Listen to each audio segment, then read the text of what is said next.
Good evening, good morning, good afternoon, ladies and gentlemen. Welcome to this show. Welcome to Afrique 24. I'm your host, Jakes, the moderator, and this is your evening's edition. Hii show ni yenye mmeishi kutamani kupenda na kungoja each time inafika hii masaa. Thank you so much for always tuning in to Afrique 24 and above all being part of this great show that happens every night at Afrique 24. Show hii yenyu ni show fiti, show kali, show mnayoipenda tu sana. Welcome ladies and gentlemen. I hope you will have a good time. I have an interesting show lined up for all of us. This one you're going to love. This one you're going to really enjoy. We have an interesting discussion about to happen. I know we are very far away from 2027, very far, but wanasema safari ya mbali huanzwa kesho. And with our politicians, you must really think hard. What could be their game plan? That's what we are looking at this evening. Welcome, ladies and gentlemen. I hope this finds you so well. Asante sana kwa kuwa part of this show. Where, I'm telling you, it's becoming interesting. It's becoming interesting. And today we look at what? We look at the game plan. Could this be a game plan that is happening now? The game plan to remove Martha Koome. Who benefits by her removal? What could be the importance of her being impeached? Why begin it now? All right. Someone has gone to court to have the ouster of Martha Koome. That's what you'll be looking at.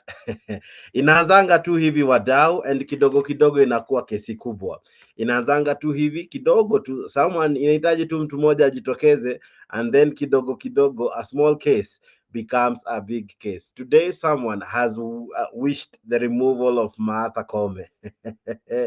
And well, I'm telling you, Martha Koome has had some degree of rubbings with the current regime, and it is this regime as well that she handed the power to rule. This regime, she handed the verdict that the win, she upheld their win, right? So we'll be looking at that. So wadau, I'm telling you, hii siasa ya Kenya chana tu nayo inakuanga times at another level. That is what we're going to be looking at among many other things. We'll be looking at what why want to impeach CJ, a Chief Justice, who stands to benefit, why now? All right, it has never happened before in Kenya, but anything in Kenya is possible. Why seek the ouster of a Chief Justice? Of course, a Deputy Chief Justice have ever been removed before. You remember Nancy Baraza? Kwa kupinch tu mtu mapua. That was her end. Mm? Kupinch mtu tu mapua. Telling the person you should know people. That was her end. Now, with that said, it's almost obvious that at times in Kenya, kakitu kadogo kanaweza kukukimbisha hile haujawahi ona, especially if there is vested interest. So tonight we try to look at and dive into that and ask ourselves who stands to gain if Martha Koome is impeached, or rather is removed from office. All right, so that's what we'll be looking at. I'll be telling you what are the ways of removing a CJ from office, what are the requirements, what are the ways in which and the procedures in which a CJ is removed in office. Martha Kome's tenure just started the other day in, I think, May of 2021, and already she has made serious headlines. She has made serious news over the days. She gave a verdict to BBI. She gave a verdict to the presidential petition. She gave a verdict that many up to today are still rubbing their hearts saying, yeah, that was not what we anticipated her to do. Remember the hot air verdict that came from her and her bench, all right? But months later, or call it a year later, and some months, someone already is filing her removal. All right, we know in Kenya you just need to get someone to be the one to go and initiate something, and then thereon in a catch momentum. Right now, it may seem small. The argument may almost seem as though it doesn't hold water. but wait until other petitioners begin to join me in the petition, and others who would want to term themselves as friends of the court or friends of the process, and eventually evidence zianze kuletwa kidogo kidogo, usikie petition imeletwa, and then hivyo hivyo tu.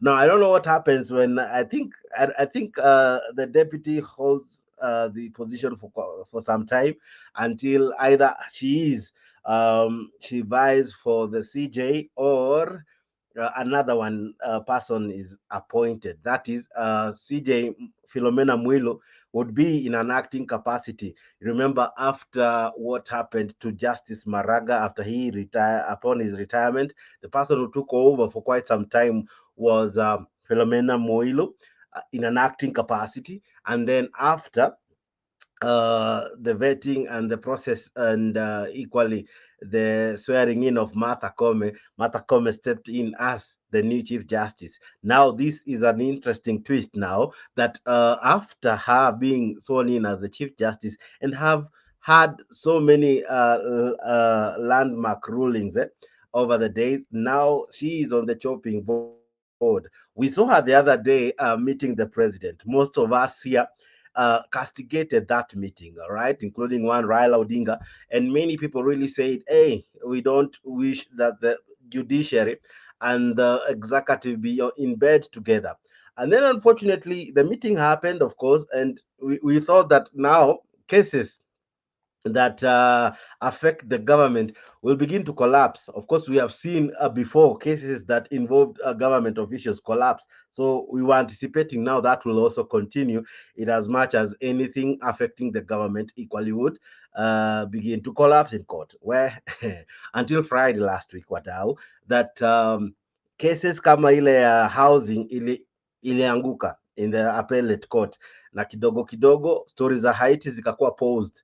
Of course, the president yesterday said that hiyo story itaendelea, and wanangoja tu kabarua kaina fulani from Haiti, and where as soon as next week our police would be deployed in Haiti, all right. So of course he explained that the process was the one that is wrong. The national or whatever council yenyewe ina deploy, kazi yake ni kudeploy the defense force, not to deploy the police. So upon the letter that a country can write to another member country who are friends and all, upon any state of emergency, can request for police. So if Haiti request our police, that can happen, and equally it can happen very fast, as soon as next week. That's what the president said while in Rome. But now kuna hii story ya another person, jamaa amejitokeza, jamaa amejitwika mzigo mzito ya kupeleka Chief Justice kwa JSC for her impeachment. One Michael Kojo Otieno. Michael Kojo Otieno, I don't know if you remember him. I'll be showing you what Michael Kojo is known for. He's the man behind the word shall and may. All right. But Michael Kojo Otieno has decided, him being a human rights activist, to go to court. And what has he gone to? Not court, to the JSC. What has he gone to seek? He has gone to seek the removal from office of the Chief Justice. All right, many might celebrate that. Oh, I wish, I wish I get to hear, especially from one person I know who has a personal issue, you know, with Martha Koome over the same the ruling that she made in 2022. Yeah, there's someone whose heart was seriously crushed by that ruling. Of course, he's an ardent supporter of Azimio and Raila Odinga. So that ruling really frustrated and ilimuumiza roho. Yeah, it created a scar in his heart. So I don't know what this news would mean to him. And it's interesting, but equally Raila Odinga issued a statement on tweet and said, you know what, there's no need to go after Martha Koome. We'll be looking at all that in this bulletin. So what do you do, ladies and gentlemen? Kwanza kimbia Afrique 24 YouTube, subscribe, all right? Kimbia hapo Afrique 24. Wadau, subscribe. Let us grow together, all right? Let us grow together. Kimbia hapo Afrique 24. Subscribe and let us grow together. Asante for the many who have taken up the call to subscribe to Afrique 24. Unafanya nini? Unakimbia YouTube, una subscribe to Afrique 24. Let this be your other channel. Yes, umesubscribe kwa zingine, that's fantastic. You've done a good job. Do a good one, yeah? Do a good one again. Subscribe to Afrique 24. Kimbia hapo YouTube, subscribe to Afrique 24. Make it your other interesting channel for such great content. Thank you very much. All right.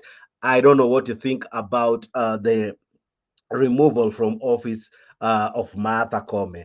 Who stands to benefit? You know, at times safari ambali, as I've said, inaanza kupangwa mapema. Her removal may mean something. Someone may benefit from her removal. The CJ is an important seat, and it equally is important, especially for any politician, to have a CJ who they can be able to almost see eye to eye with. Yeah, what am I talking about? If you are in good books with the Chief Justice, probably some things may go your way. I don't want to say that has been happening. I don't want to be misquoted that some people have been getting unfair dealings kwa sababu ya kujua a certain judge, eh? But this is Kenya, watao, hii ni Kenya. So what could be the reason for the need to impeach, or rather to remove from office, Martha Koome? Remember, someone said, I think in this show, that it's not almost possible for the same verdicts to be issued twice. It's not almost possible that the fact that William Ruto won through court, of course, after the election, and got a verdict that made him be president. It's not always almost obvious that he will still get the same verdict come 2027. You know what? None of our recent elections have had the same Chief Justice. Okay. In 2013, we had one Willie Motunga. In 2017, we had one Chief Justice Emeritus Maraga. All right. In 2022, we had Martha Koome. But because of her age and still her tenure and all, she will be there in 2027. So my question is, could this be a plan? Imeanza mapema tu kidogo kidogo, testing the waters to remove her from office and make her, either quit or resign or be removed through the process laid out for the removal of a Chief Justice. It hasn't happened before in Kenya. It has not. But this will be an interesting one to see what happens. All right. So today, a petition has already been filed, a petition seeking and challenging her position and her status as the Chief Justice has already been filed. And that would mean if merits to this case are found and it goes through the all the processes, I'll be telling you all the processes and stages of removing a Chief Justice. If all the processes qualify and she's removed, and she's as good as gone, as good as gone. And when she leaves, the process of recruiting another Chief Justice begin. All right. CJ Martha Philomena Mwilo will be on an acting capacity for quite some time until tupate Chief Justice mwingine. This is a Chief Justice who has barred one Ahmed Nasir from appearing before the Supreme Court. And there's a tweet from Ahmed Nasir that he will wait. He will wait until uh, Chief Justice Martha Koome is no longer on that seat. Could his prediction be coming true? He said he will wait. He said he will not even fight them. Of course, he headed to the East African Court in Tanzania, but he said he will not fight them. He has no time to fight them, Martha Koome and team. He said he's waiting for Justice Lenaola to be the Chief Justice, among many other things. So, ladies and gentlemen, could this be a ploy? Yeah, a game plan for 2027. Remember how it began, for example, before 2022? The issue was Chebukati then. And you remember one time they even said, even if Mweke Buru Odinga, I'll still win. Maybe they knew what they had done with the IABC chairperson. So they were very confident. Now, probably they're not confident with the Chief Justice. Wait, don't quote me. I've just mentioned what I was told by someone. Yeah. So don't quote Jakes, the moderator, on that. But the person, this is what was his argument, that hey, they were confident of the chairperson because they knew what they would do. I don't know what they did.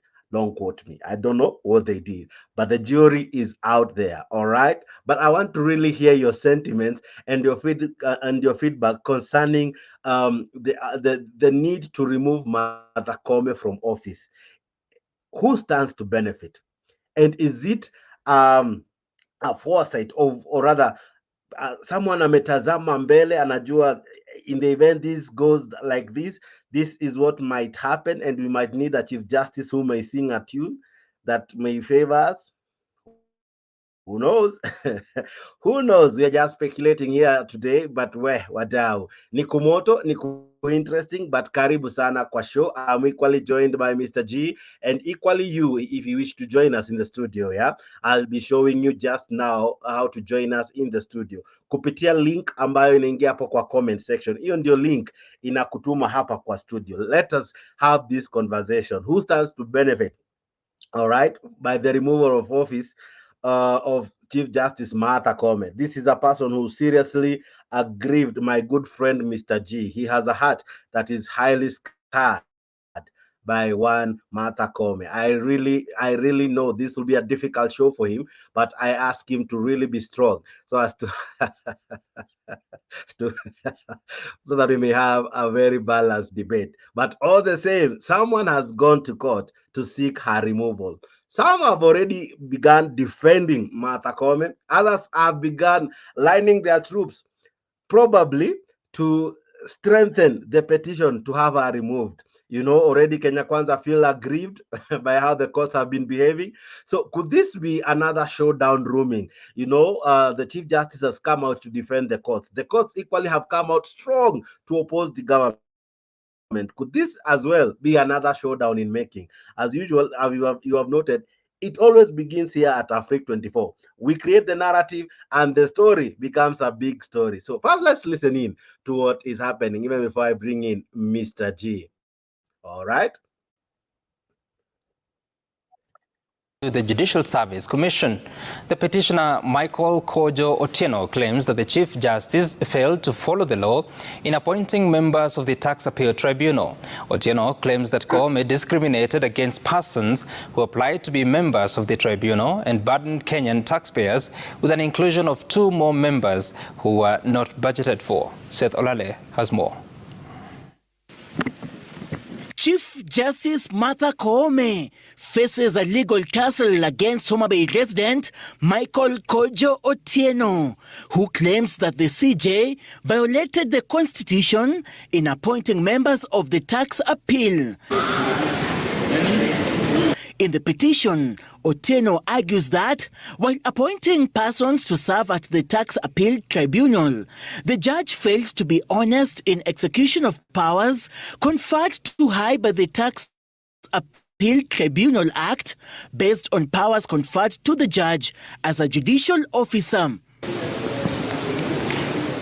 The petitioner further states that the actions of the Chief Justice in appointing members more than the stipulated requirement violated Section 4B of the Tax Appeal Tribunal Act. That one clearly indicates that if you've appointed more people than the expected number, then definitely you want to have power to rule over them. And that the actions of the Chief Justice in the appointment of the Tax Appeal Tribunal are indeed illegal, null and void, and hence unfit to hold public office. The membership of the Tax Appeals Tribunal consists of the chairperson and not less than 15 members and not more than 20 other members of the tribunal, out of which not less than 5 of those members and not more than 9 ought to be advocates of the High Court.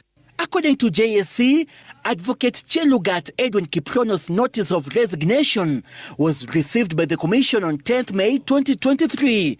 Kiprono was appointed member of the National Police Service Commission, while Ali Tanvir Mohsin tendered his resignation on 8th July 2022. Subsequently, the tribunal secretary And CEO Anne Waithera Githinji tendered her resignation with effect from 23rd October 2023. Seth Olale, Citizen TV. Ladies and gentlemen, itaanza hivyo. It is Kenya. We know at times how things begin.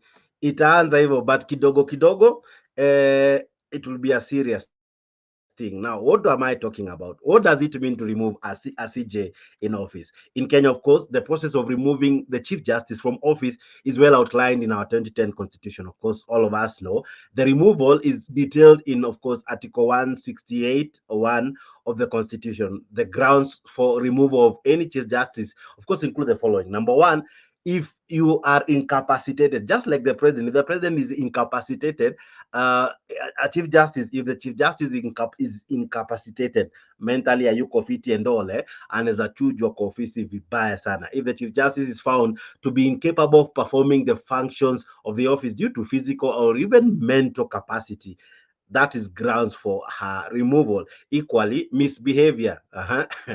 If a chief justice, of course, engages in conduct that brings disrespect to the office or behaves in a manner inconsistent with the values and principle of leadership and integrity set out in chapter 6 of the Constitution, that is grounds for her removal. That is, if her behavior, you remember what happened to Nancy Baraza, behavior too.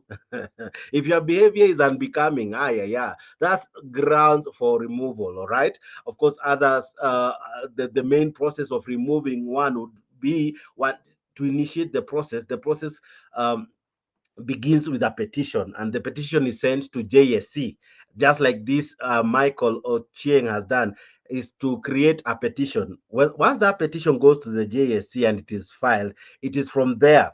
Yeah, it is from there that the claims are investigated. All right. So investigation by JSC upon the receiving the petition is, of course, rolled in motion, and an investigation, a comprehensive investigation is carried out. The Chief Justice, of course, here she has the right to challenge the allegations made upon her, all right, or against her. Upon merits found on the case, ladies and gentlemen, what happens? A recommendation by JSC is sent to the president. You remember what happened to Shitembo? The president anatumiwa a request that they have found merit, yeah, in the petition that has been filed before it, that is JSC, all right, the Judicial Service Commission, all right. Then the president anafanya nini? The president anakubali, or rather the president recommend that the chief justice be removed from office, but kwanza anaituma parliament. All right, akituma parliament inafaa approve. So the next stage itakuwa parliamentary approval. So the president, upon receiving the JSC recommendation, must suspend the chief justice. So hapa Martha Koome akiwa suspended, who steps in? Of course, Philomena Mwilu, and appoint a tribunal to inquire into the matter. The tribunal consists of a person who hold or have held a higher judicial office. You remember, for example, in Justice Shitembo, they had, I think, another judge, I'm forgetting her name, who did that. Of course, the Tribunal of Inquiry will now, after Parliament approval, a Tribunal of Inquiry is formed, and then the Tribunal of Inquiry inquires and reports the finding to the president. Once the finding has been made, the president, the decision by the president through Parliament as well, now terminates the Chief Justice. And upon that, the Chief Justice is as good as gone home. Now, here is a situation where we have Martha Koome fighting two arms of government, who even yesterday we said one Moses Masika Wetangula has already gone to court to challenge this same judiciary.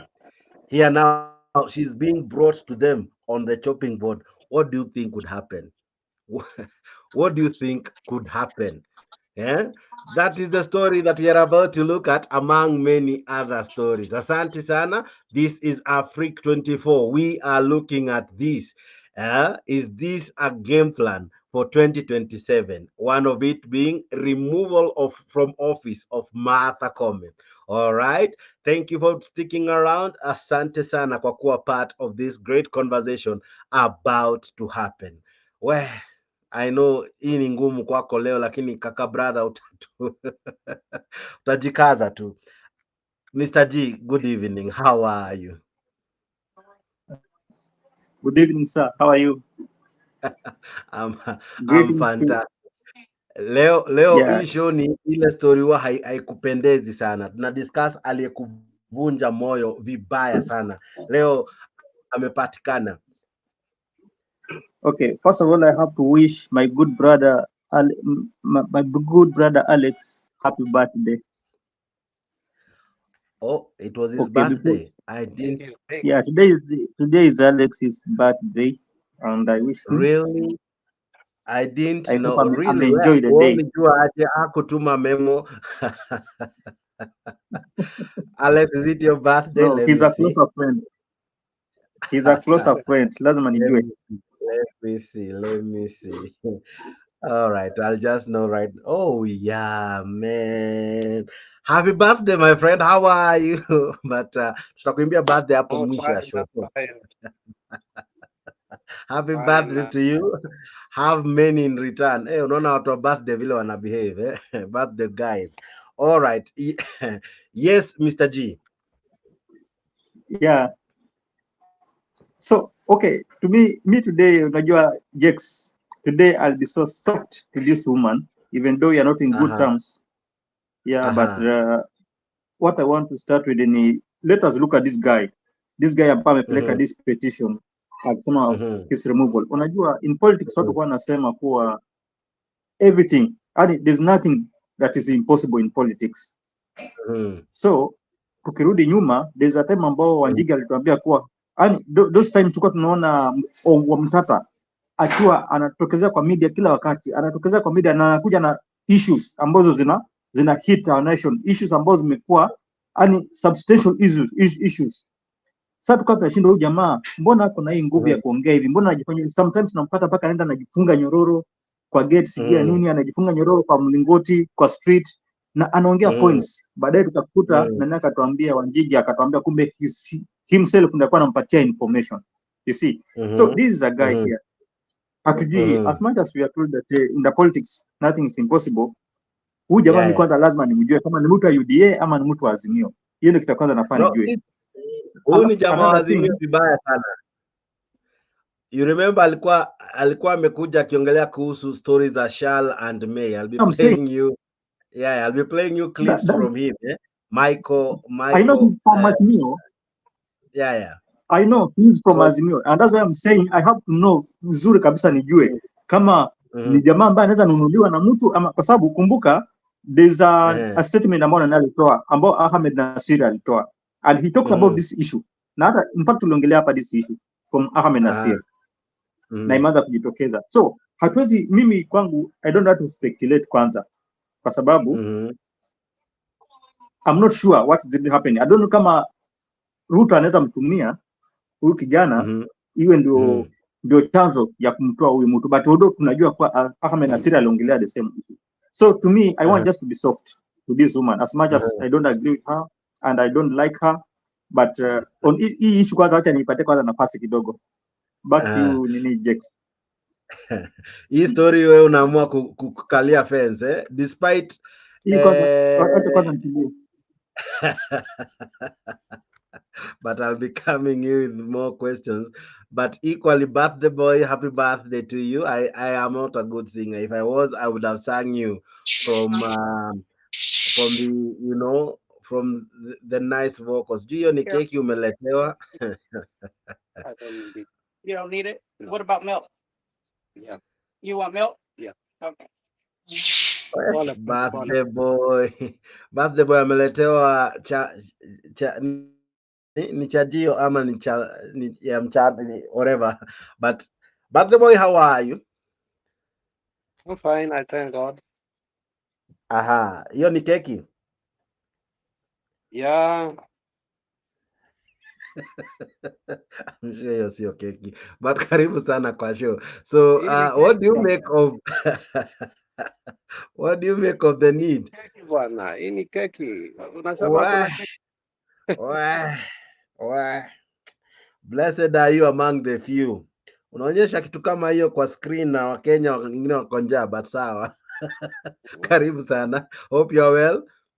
I'm fine, thank God. Aha. Birthday nakuleta aje before hata nikulete kwa show. Birthday, unajua sasa sisi ni wazee. The way we handle it is so different. So, and we thank God because hii miaka yetu inaenda vizuri na tunaona tukiishi miaka nyingi kwenda mbele. Oh, all right. Okay, asante sana. Now, what do you make of the petition filed to remove Martha Koome from office? No, if you look at, I think Ruto fears because he has made mistakes, and he knows that if the process goes the way it's supposed to be, because I think Martha Koome should be retiring soon. I think she has stayed overdue. Alimaliza term yake ya kwanza, kuna pili. So I think these people are Who, Martha Koome? Yeah. No. Martha Yeye Koome ndio bado alianza last tenure yake 2021. Atatoka 2031. Her tenure expires in 2031. Now that tells you that kuna uoga watu wako nayo. Because there is a this wanaita kukubaliana, this satisfaction, sijui kwa nini jina na kusema, within the judiciary, especially on the fundings. But you know, they were given money, they went and bought big cars instead of putting you know, other things into factor. Martha Koome is a person who has made many mistakes within herself, even as the judiciary president. I don't think anybody likes her. She's between a hard place and a hard rock. So she's trying to save her, or she's trying to redeem herself from the mistakes that she made. And she knows very well. I think from her children all the way to the people surrounding her, I think they tell her that Kenya peace with you. You know, you can do something, later on you come to understand, like, what's the mood of the country. Then you realize you made a mistake. And you remember they met with Martha Koome, they met with Magara and Justice Mutunga. And I think they did give her good advice. Mutunga is one man who regrets because he could not even publish the proceedings of the Supreme Court in regard to the petition of 2013. And you can see Mutunga tried to redeem herself. It has refused completely. So I think she was given an advice on how to carry herself between the judiciary and the executive. Now, all right, I don't think when interviews were done, I think she had the lowest. There are people who had many marks in terms of interview. But you see, the Handshake brothers wanted to make history in Kenya. And in the making of history, they messed up history. I remember Ndeto said something ambayo ilifanya wanawake wakamchapa sana. Ndeto on the channel ile ya sister channel alisema kuwa it was a mistake to give a woman this seat. I will not say that. Mi nitasema it was a mistake to give somebody who did not score enough marks. She was not ready. Maybe the future she was ready to be, but not this time when we had a contagious election. We needed somebody who is sober like Magara. And the problem is that we did not have any in the bench. Maybe Lenaola, who again is a UDA guy. But if you look at Smoking Wanjala, the guy goes to the Supreme Court. We drink, but at the Supreme Court, if you go to, you know, like the petition of 2013, they had to go get him from the bar. You remember that? Mm-hmm. So Ahmed Mm-hmm. Nasir is right when he says that. But I don't think Ahmed Nasir is working with the Kahoot in State House. I think Ahmed Nasir is working on himself. The people working so hard to make sure that this lady is gone out are people like Murkomen, and now Wetangula has come out. The question is, and we did ask yesterday, where is Muturi? And I think Nani put it very well. Is Muturi dead? Because he is the legal advisor to the government. Yeah.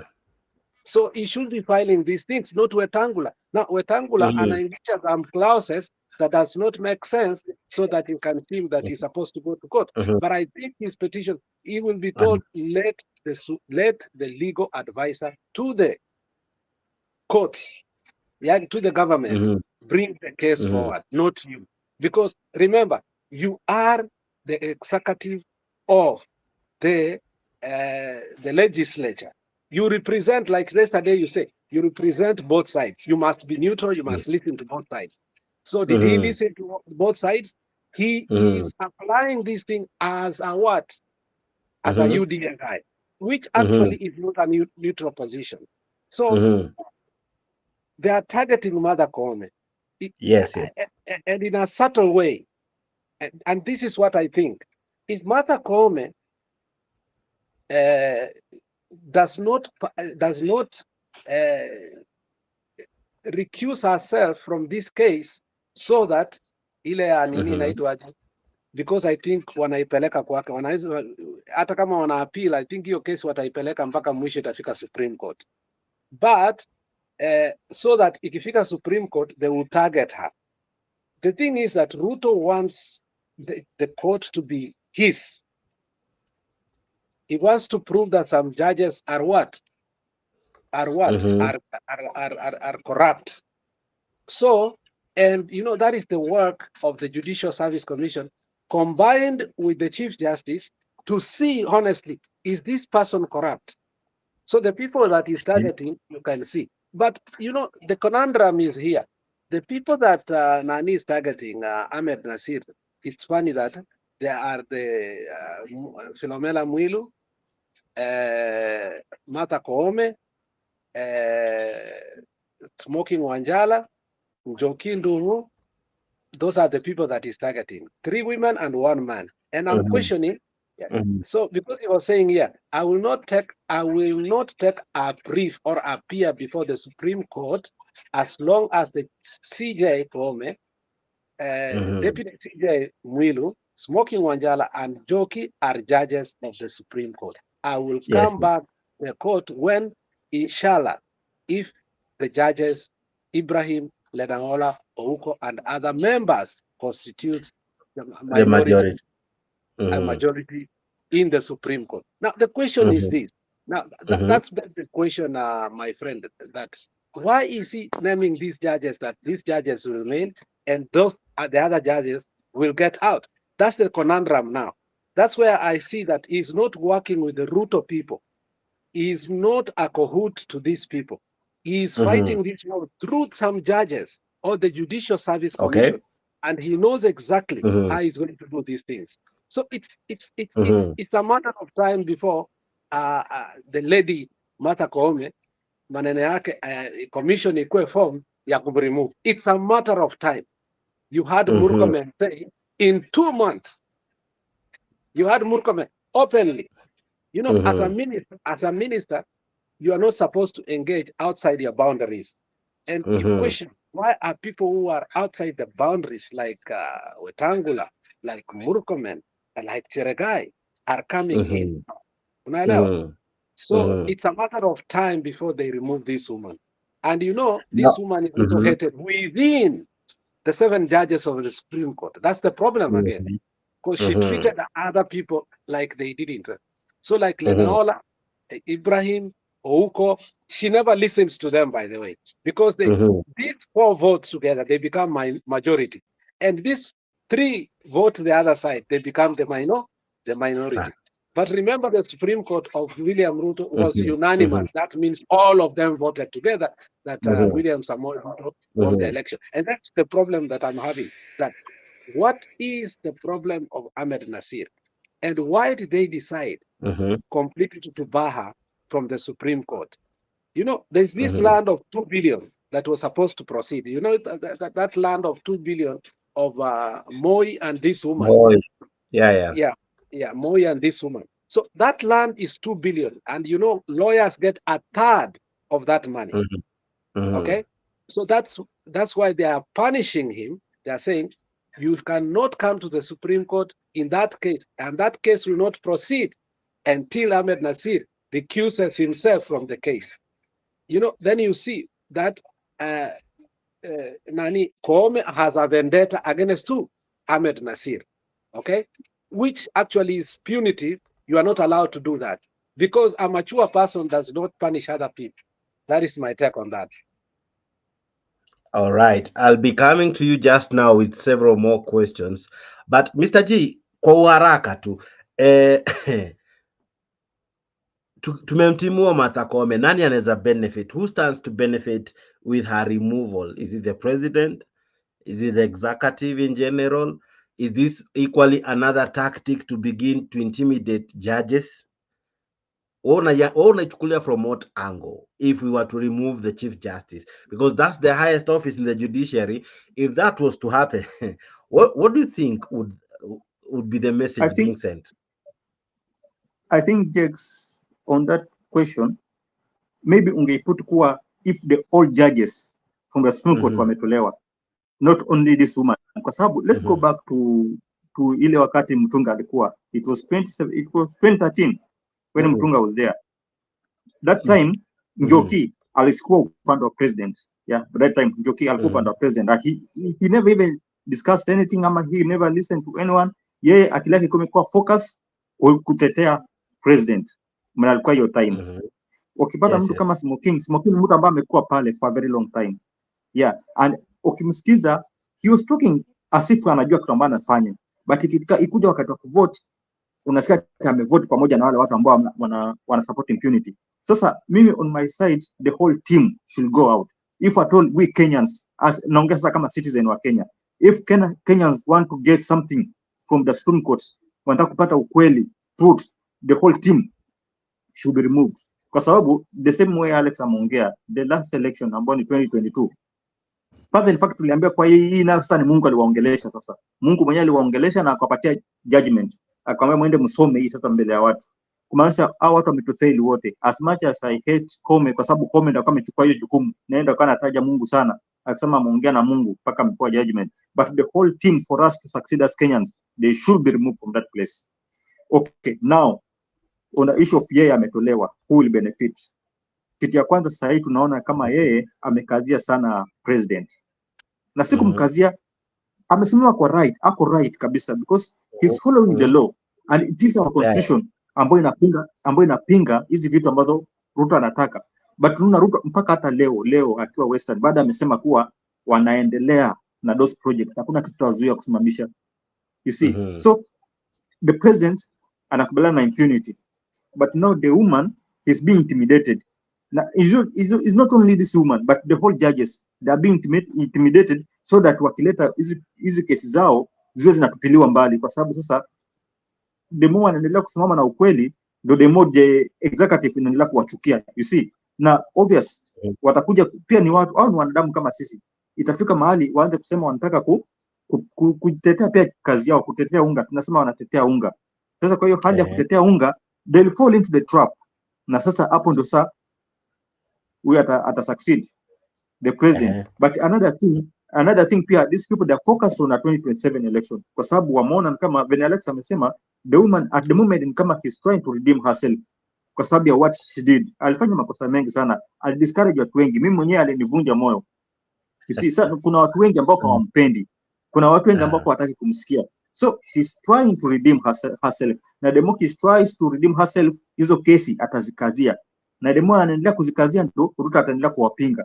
So obvious akitoka the judge ambaye atakuja pale atataka kuside na president kwa sababu hataki kumwaga unga. You see, kwa sababu in case tena pia aanze kupinga venue na pinga, obvious atatolewa. So this is just a strategy to intimidate these judges so that the executive iweze kufaulu na their plan. because obvious akitolewa, the next judge ambaye atakuja CJ akija pia atafanywa hivyo hivyo. Akisimama na ukweli atatolewa pia. Mwingine akija pia ni hivyo. Sasa itabidi watu waanze kutetea unga na impunity itakuwa inaendelea. So my take ni kuwa the president, the executive, they are into this thing.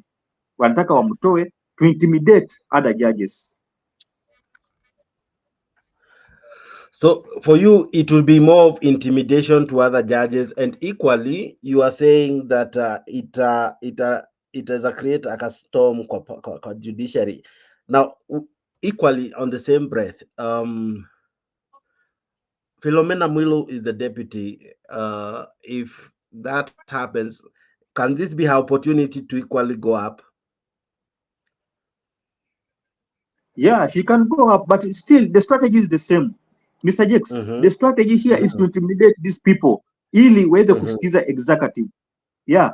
Wakati Philomena Mwilu pia akichukua anene she stands against these projects ambazo zinaenda unconstitutional. Obviously pia watamfanyia hivyo vinawafanyia mwingine.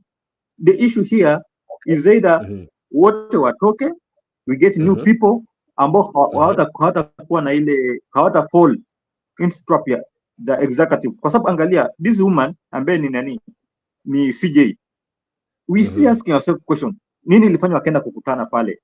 And we know that we have 3 arms of the government. Na zote za fazi we independent. Inakuwaje yeye aenda anza kukana na president na executive. And we are being told that kumbe walienda kukaa na alitoka kule na goodies. Kuna vitu alipewa, sijui pesa fulani, sijui nini, kuna vitu fulani ambao alipewa akiwa meketi kule. So they never just discuss the issue ambayo ilikuwa iko on hand. They had other agendas. But still kwa sababu amesimama na his faith, they will intimidate her. In Kenya, it is interesting. Ile kesi ambayo sasa inaletwa sio kesi ya last year, ni kesi ya sio kesi ya this year, ni kesi ya kipindi kitambo kimepita. My first question is why now? Kwa nini saa hizi? Kwa sababu Friday tulikuwa na uamuzi ambao ulitikisa nchi na wengi walisherekea, wengine hawakusherekea. Na Martha Koome baada ya hapo akasema kama kuna kitu hatutawahi jadili ni jinsi ambavyo jaji anaweza amuru kesi. Alright? Jaji hawezi surutishwa ama hawezi sukumwa, atafanya kulingana na sheria na ile ushahidi imeletwa mbele yake. So that's what Martha Koome was able to bring out. But days later, today is Thursday, barely a week, ndio hii petition imeletwa ya kwanza kumtoa. Don't you think this is it is questionable and fishy? This is happening now. Exactly the same way nimekuambia to Jakes. This thing there is a plan, there's a fishy plan, a fishy deal ambayo inaendelea, and this is just because ya nini executive na judiciary, kwa sababu sahi majudges ni kama maamua hawataki kusaidi na impunity. They are following law, they are following constitution, and it's true that judges should stay independent. Hiyo ni ukweli. But now look at the executive. They are intimidating them. Kwanza in fact wameamua sasa wataki kusikia those rules sahi. Wamesema hata hizi watu wakipeana rules, wakataka kupeana rules au wanataka kuendelea na kazi. That's why alikuwa anasema si niende ni deal nao watu. Unaona vile president alikuwa anaongea leo. Si mimi niende ni deal nao watu. Yeah, yani huyu mtu amekuwa arrogant vibaya sana, and they're just being they are intimidating judges. Hakuna kitu kingine. Swali kwako tu tena kabla sijakuja kwa Alex. In any way, can a Chief Justice be a setback in anyone's political agenda, especially a president? Anyway, in any way? Yeah, it is possible. You know, everything is just interest. Kila kitu kwa ni interest. Yeah, kila kitu kwa ni interest. And remember, hapa ni wakati, look at the current situation ambao tuko sahi, Jakes. At the current situation ambao tuko, ni wakati ambao jamaa anaendelea na uongo wake. Huyu nani Ruto anaendelea na uongo wake, but he's still playing as a victim. Unaona, ana play as a victim. Akifika kwa watu wananchi wa Kenya, akifika kwa hustlers, anasema kuwa watu wanataka kunizuia kuwapatia nyinyi kazi. But look at what he's talking about job. We have people wamemaliza university, people wamemaliza colleges, wako na credentials. Yeah. Sasa watu watenda jenge, watenda bebe hizi mama ambaye anadanganya tu kwa anapatiana kazi. Hakuna kazi yote, but because he knows how to play as a victim, anajaribu kuchukua ile akili ile ukora ambayo anatumia wakati hapa na campaign. That is the play ambayo anaanza kuplay pia sahi. Aonekane kuwa is a victim, anaonewa. Ati anataka kupatia watu kazi lakini sasa ni judges wamekataa. So it is possible that thing can happen. Ukikumbuka walivyomtoa Nancy Baraza, ilikuwa ni kosa la kuchunana tu mapua, kosa kidogo na kusema you should know people, na ikaleta mdahalo mkali sana nchini. I remember wamama wakajitokeza wakisema haki ya, I'm forgetting her name, but she was a lady from Kisii, I think. I'm forgetting, is it Kwamboka? Yes. I remember vile watu walijitokeza kutetea Kwamboka because of that phrase of you should know people, and how the deputy chief justice then behaved. Hii ilikuwa kitu naweza sema it is even away from her docket. Alright, ni katabia kako ukiwa huko nje kwa raha zako, kwa starehe zako, that katabia kabaya kana kushika. You know, sometimes unakuta umemisbehave kwa traffic, umemisbehave kwa hoteli, kwa lift, umemisbehave, au katabia kanaletwa kana kuwa used against you, because of course, as I've told you, one of the grounds of being impeached or removed from office is misbehavior. Sasa hii yake ni uteuzi tu wa, I think, 1 or 2 people extra from the people she was supposed to appoint. Is that really that serious to cause her the petition to kwanza? I don't know, do you think it would sail through? But number one, and yes, it is. I get your question. Yes. But now let's go to our constitution. Let's go to our constitution. Does it allow her kuchukua au extra? Kama haiallow, then does it allow? Haiallow. It has a capping. So that can be that can be the route now. Hapo hiyo ndio inaweza kwa sasa ndo kizingiti wanatumia hiyo sasa kufrustrate.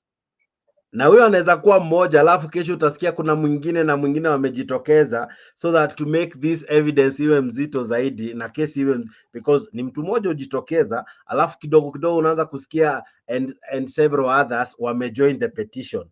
Do you see a likelihood of people joining this petition? They will. Listen to what anaitwa Kichungi, huyo majority leader anaitwaje? Kimani what? Kimani Chungwa. Listen to what he said. Aliambia president kuwa wewe fanya kazi yako, wacha sisi deal na hawa, kama wanataka kuleta vichwa, we know where we can deal with them. So hii ni kitu ambao obvious watajitokeza, and the main thing ambayo ninaweza sema ni kuwa they want to frustrate these people mpaka wa fall into their trap, so that wanaweza eneza impunity in our country. Alex, I come to you. We were waiting for evidence against Esther Maina, I think. Esther Maina, the justice, lady justice, who the deputy president alikuwa file. That didn't happen. Is this the new strategy? If you don't have evidence, bring petition charges? You know, interpretation, you see, a judge can decide to interpret something in many ways. That's why being a judge or a chief, let's say a magistrate, judge, or whatever it is, it's very important to challenge a lawyer that knows also how to challenge the judge. Okay. And there is a case that happened, and a man killed his wife. Yes. And they use something called temporary insanity, and the person got away with it. He say the guy was so mad he didn't know what he was doing. So and he argued very well until what he won the case. And that's what usually Cliff Better does. He does criminal cases that are very high.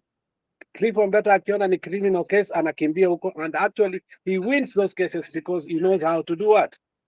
To evolve pole mpaka ana convince judge that this one. Because what happens in the court, I don't know Jex kama umaishikwa upelekwe kotini. You will understand. Thank God, and I pray never ever. Yeah, I've been to court several times. if you go the first time and you see your lawyer is not arguing in the right way, fire him. I remember there was a friend of mine alikuwa ameshikwa na immigration because alikuwa amepiga mtu na shoka. Akamwambia huyo tulikuwa naye alikuwa Mkamerun, akasema here in America you have a right of a weapon, you have a right of a gun, you have a right to the Second Amendment. And in Africa, a machete is our gun. So therefore, you cannot say somebody has taken his Second Amendment and then you start judging him. And the judge and the judge was very listening interestingly, and he convinced the judge that machete and a gun is the same thing. Okay, so what is going to happen here? Eventually, this thing is going to go to another. I don't think it's going to go to the apex court. A commission is going to be created. A removal of you see those 4 people that Ahmed Nasir has quoted. The Chief Justice, his deputy, Smoking Wanjala, and Nani Jokindu. Now, yenye naenda kukua ngumu is the Chief Justice. The only way you can convince that this removal is kama kona treason, there are 3 things, grounds for impeachment of an elected official, especially whose term tenure is protected. Treason, bribery, high crimes, and misdemeanors. It is very clear. But because of her tenure that is protected, it's going to be very, very clear. You know, Ata Baraza, I don't know what they did, and they got away with it. So the Supreme Court, kutoa judge sio rahisi. So they are going to try themselves, gauge it themselves, but in the end, they are going to lose because other judges will fear the people who will be in that commission, unless they will also be bribed heavily. But you can bribe them, but when you get there, wataogopa because LSK is their body looking at you. It will take away your license. Unaelewa? LSK will take your license and you will never be a lawyer because LSK ndio inafanya unakuwa na license of practice. So we have many bodies within the judiciary. Okay? And these bodies, kama Judicial Service Commission is very powerful, but not more than LSK. Because LSK can withdraw your certificate of practice or advocate of the High Commission of Oath. Wanaita advocate of Commission of Oath. So utakuwa tu makaratasi, the only thing you can do is go back and teach like Baraza went back to teach in the university, which was good because she's an intellectual. So for me, this is how I view things, Mr. Jakes. This thing is not going anywhere, but they are going to push it. They are going to push it. This is a scare tactic. And I think Madam Mwilu also went through the same thing. They wanted to remove her. I don't remember what she did. What did she do? Mwilu also went through it. There's a time that Mwilu had so many problems and she almost got impeached. What did she do? Can you remind me? Kulikuwa na some charges against her, but let me get them for you. Yeah, there were some charges that were leveled against her. And you know what? The 7 bench judges understood that once we allow one of us to be attacked, even us someday, it will come after us. Because wacha nikwambie, hakuna mtu hajaichukua pesa. It was a case against graft. Which I'm telling you that, easy pesa, you know, one of the things you need to do is go bring the Sonko links that alikuwa ameweka wapi kwa Facebook, if they are still there. Because he was ganged and told to delete them.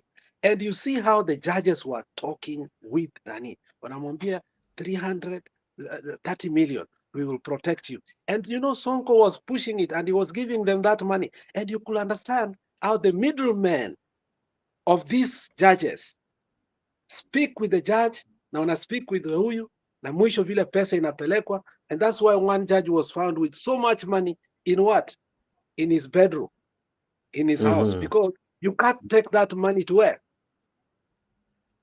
You can't take it to the bank. You will be questioned. How did you get this money? And that is why we are still questioning. Wanasema there's one judge in the Supreme Court who has bought 3 houses in Lavington within a year. Okay? So all of them, vile nani amesema, need to go. But the problem is, if they go, then you could, now we have captured the Supreme Court, because who is going to form a commission and to appoint again? It is Ruto. So you could have given Ruto a silver platter now kuchukua the Supreme Court yote. Once umechukua Supreme Court yote, sasa hii ingine haina shida. That is my worry, that we must protect the sanctity of the court. All right. That's why they are fighting to make sure that the chairman of LSK is aligned to the government. For the first time, umeona any president akiingilia elections za LSK.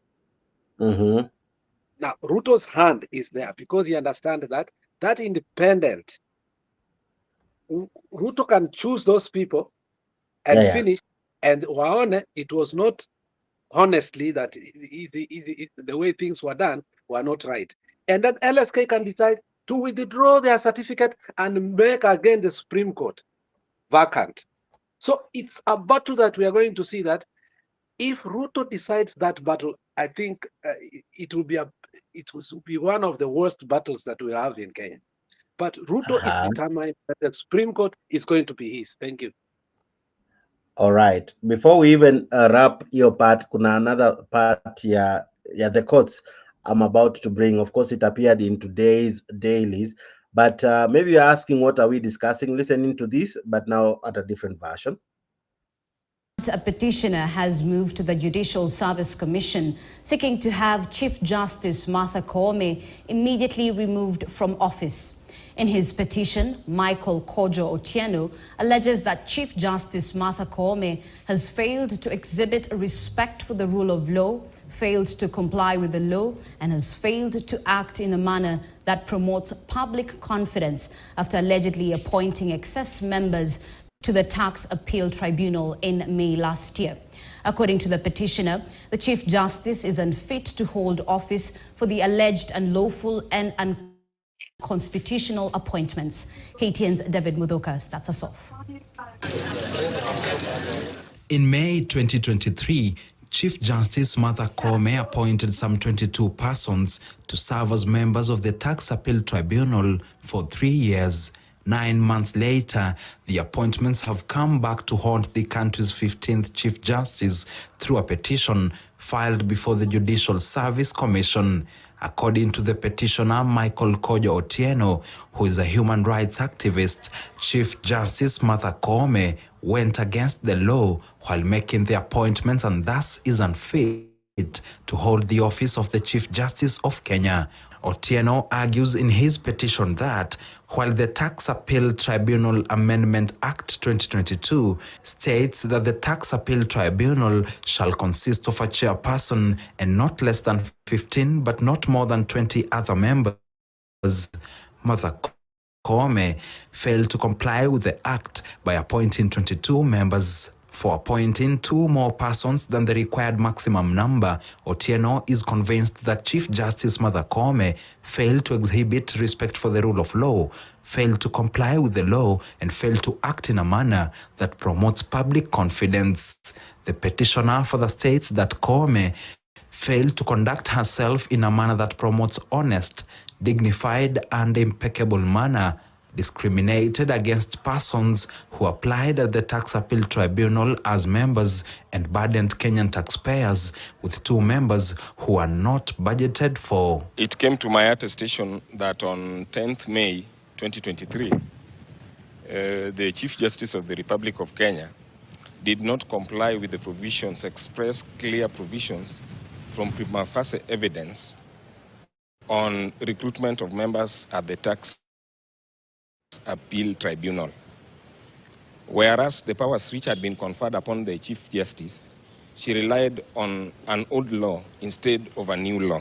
Otieno believes that it is of utmost urgency that the Judicial Service Commission, which interestingly is chaired by Koome herself, removes her, failure to which there will be disastrous implications for the rule of law.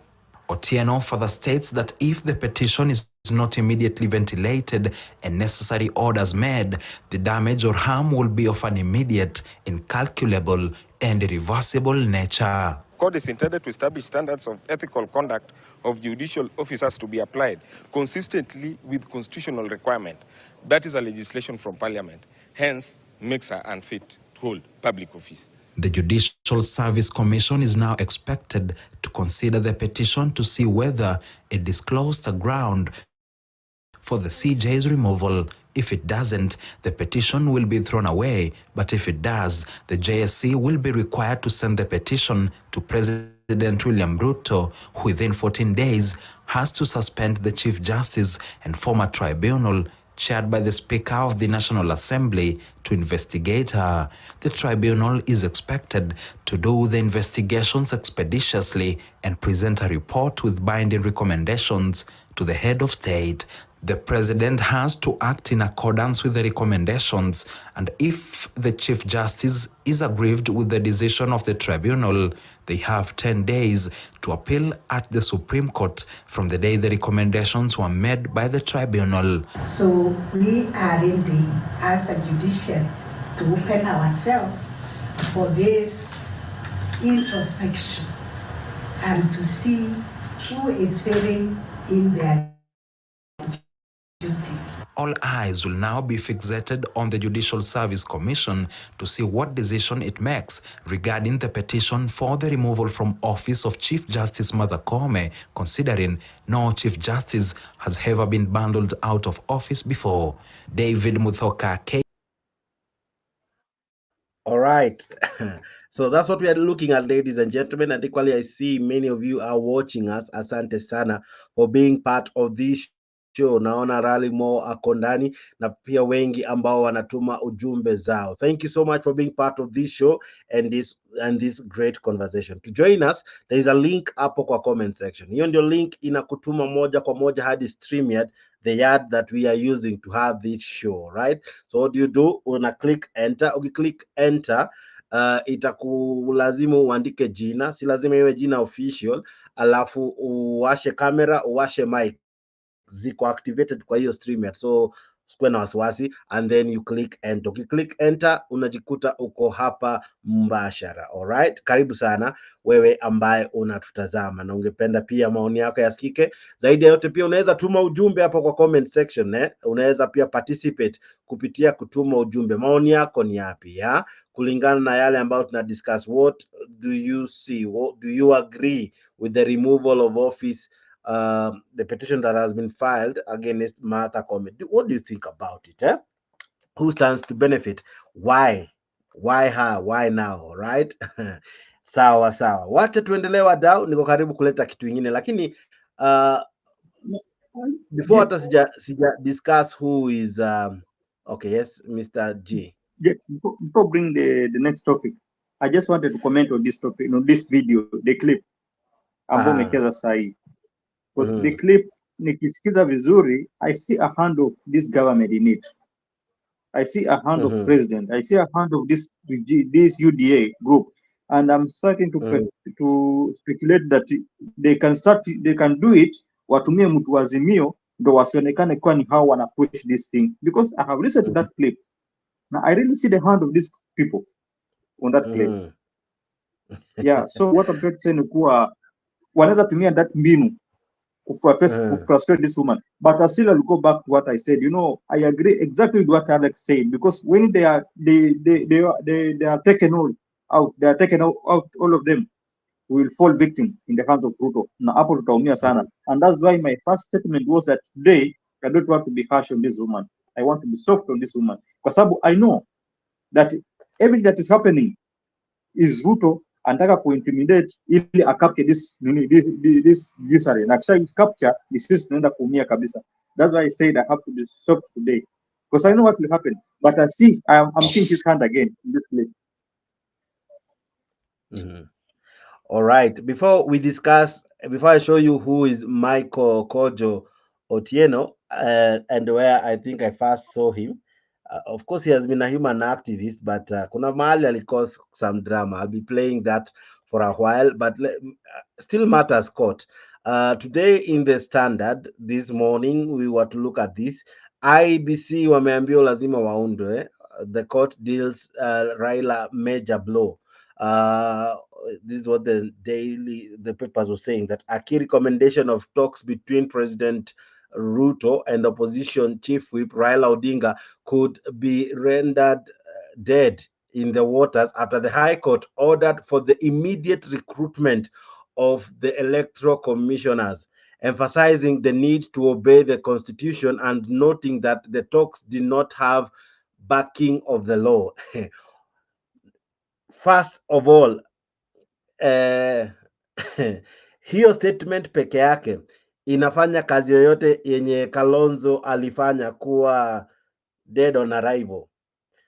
Alex, what do you make of this, that IBC imeambiwa iwe reconstituted with immediate effect despite NADCO ikisema kuwe na a change from 7 to 9? What do you make of it? No, from the day one, Mm-hmm. I was in the sister channel, and I'm the only one on the panel who said, I don't want these talks. They will not go anywhere. Because the first one was bipartisan. The second one was sijui ni national dialogue. Sasa ndio Kalonzo akaingia kwanza. The first one was kina Kinda Molo and others walikuwa huko. Wakashindwa the first one.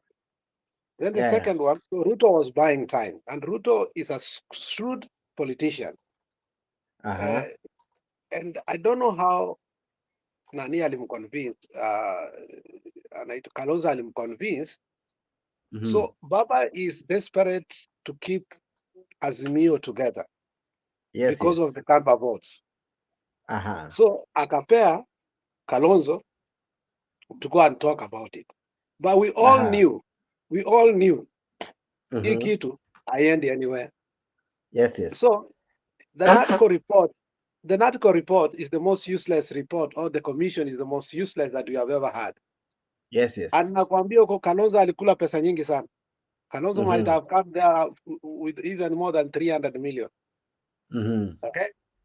Because Kalonzo practically is one politician who never knew how to make money in that government. You know, I came to know kumbe hata Mudavadi alimshinda, because Mudavadi zile pesa alisema ako nayo ni za uongo, because Mudavadi owns a lot of aircraft, na hizo ndio zilikuwa zinasaidia during CORD.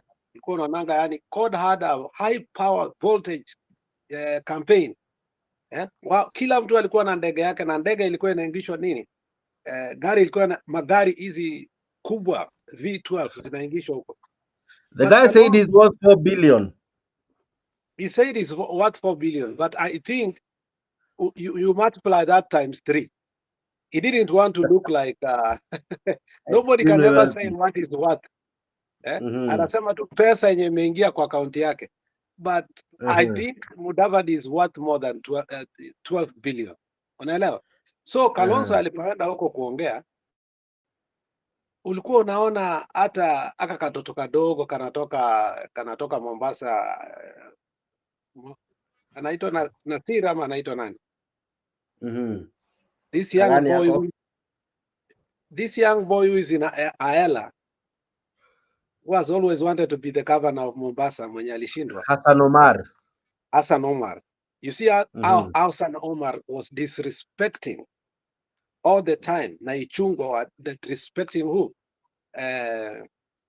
Kalonzo.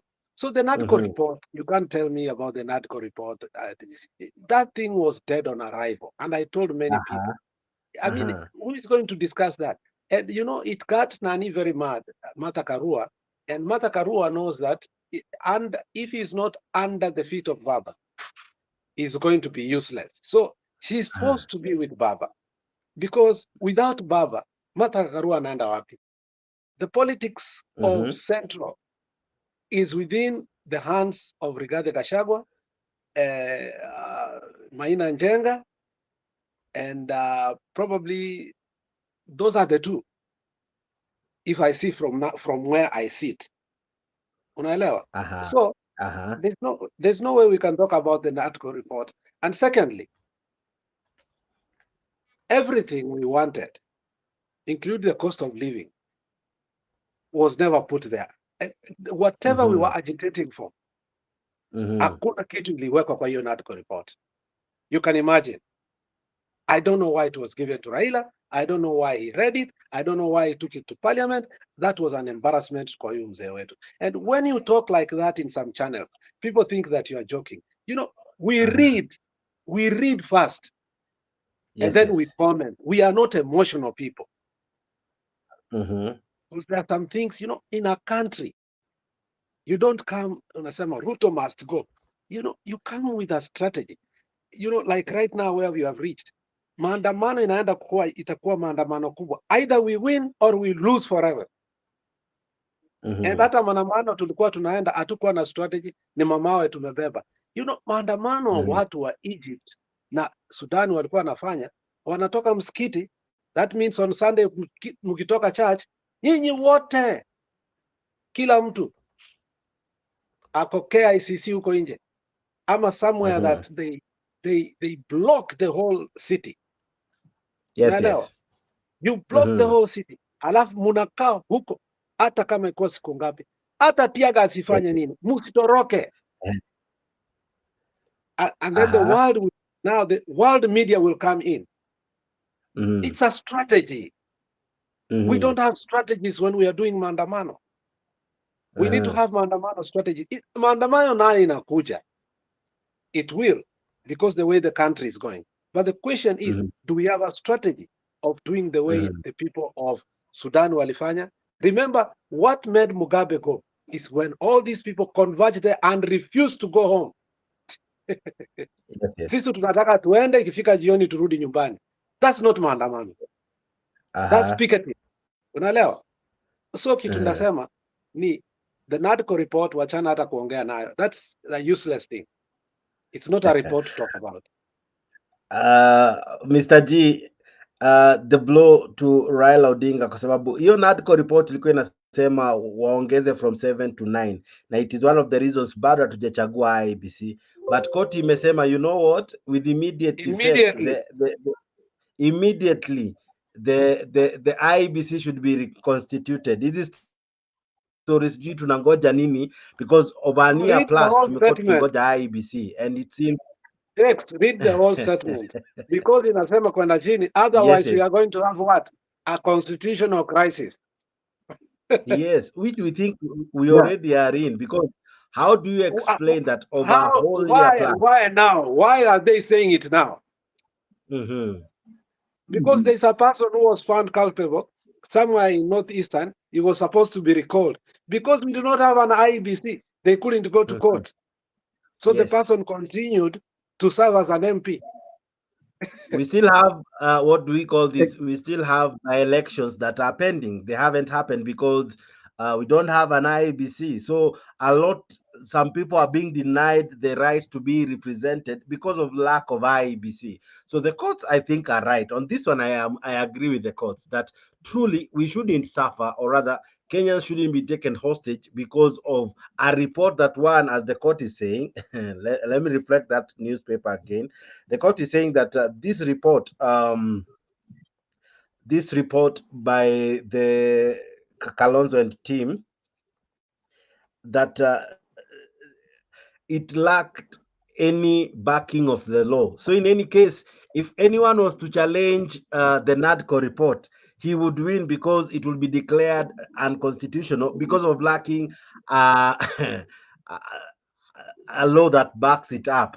So in any case, this is what was the recommendation from the High Court, is that with immediate effect, recruitment of electoral commissioners should take place. Mr. G, what do you make of this? Because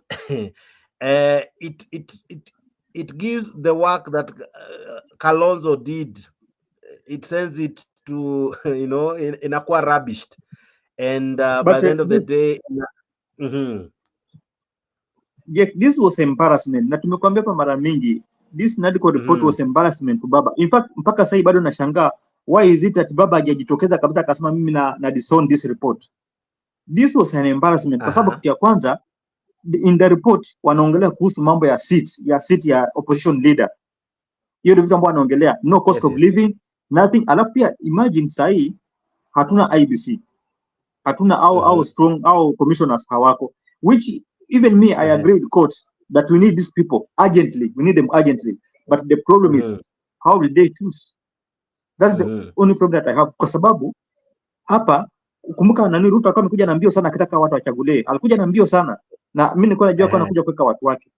Baba alipinga kwa sababu baba alijua huyu mtu anakuja kuweka watu wake. That's why akasema no. We need to have what we call inaitwa public participation. Kila mtu ahusike. That's what Baba was crying for. Yeah. But now on this NADCO report, this was a shame. Na mpaka leo nashangaa kama bado anaketi akifikiria kwa anataka kufuatana na hii kitu. Hii kitu imetuletea aibu, tena aibu kubwa sana. We were not supposed kuendelea na hiyo kitu. In fact Kalonzo messed na pale alienda akaonyeshwa aibu na watu ambao Mr. Alex ametaja. Somebody kama huyu nani huyo Msomali, huyo Muislamu, jina lake napotea, Hassan Omar alipewa tiketi na huyu Kalonzo, but look at how he intimidated him mbele ya watu, anamuongesha kama mtoto mbele ya watu, and this is the person ambaye alikuwa deputy president wa this country na ni mtu ambaye ni mkubwa kwake, ametumia pati yake. So what I'm saying ni kuwa NADCO report, it was a shame on our side kama Azimio, haikutusaidia, imetuletea tu maibu mingi, na baba tena kuendelea kusema kwa ati ana support hiyo NADCO report, anaendelea kujaibisha. Hiyo kitu angekuwa amesha disown karibu kabisa kitambo sana. On the issue of IBC, we need IBC urgently, kwa sababu in case anything happens sahi, itakuwa just in case, okay, we are not praying that something happens wrong, but in case anything happens ambayo inahitaji IBC haraka urgently, tutafanya nini? Tutakuwa in a very big mess. So this is a thing ambayo inafaa ifanyiwe haraka sana. Yeah. And there's something that Justice Mugure Dhande said, because he's the one who issued this ruling. This is a quote direct from the ruling. He said that compliance with the Constitution should not be suspended for the sake of political expediency.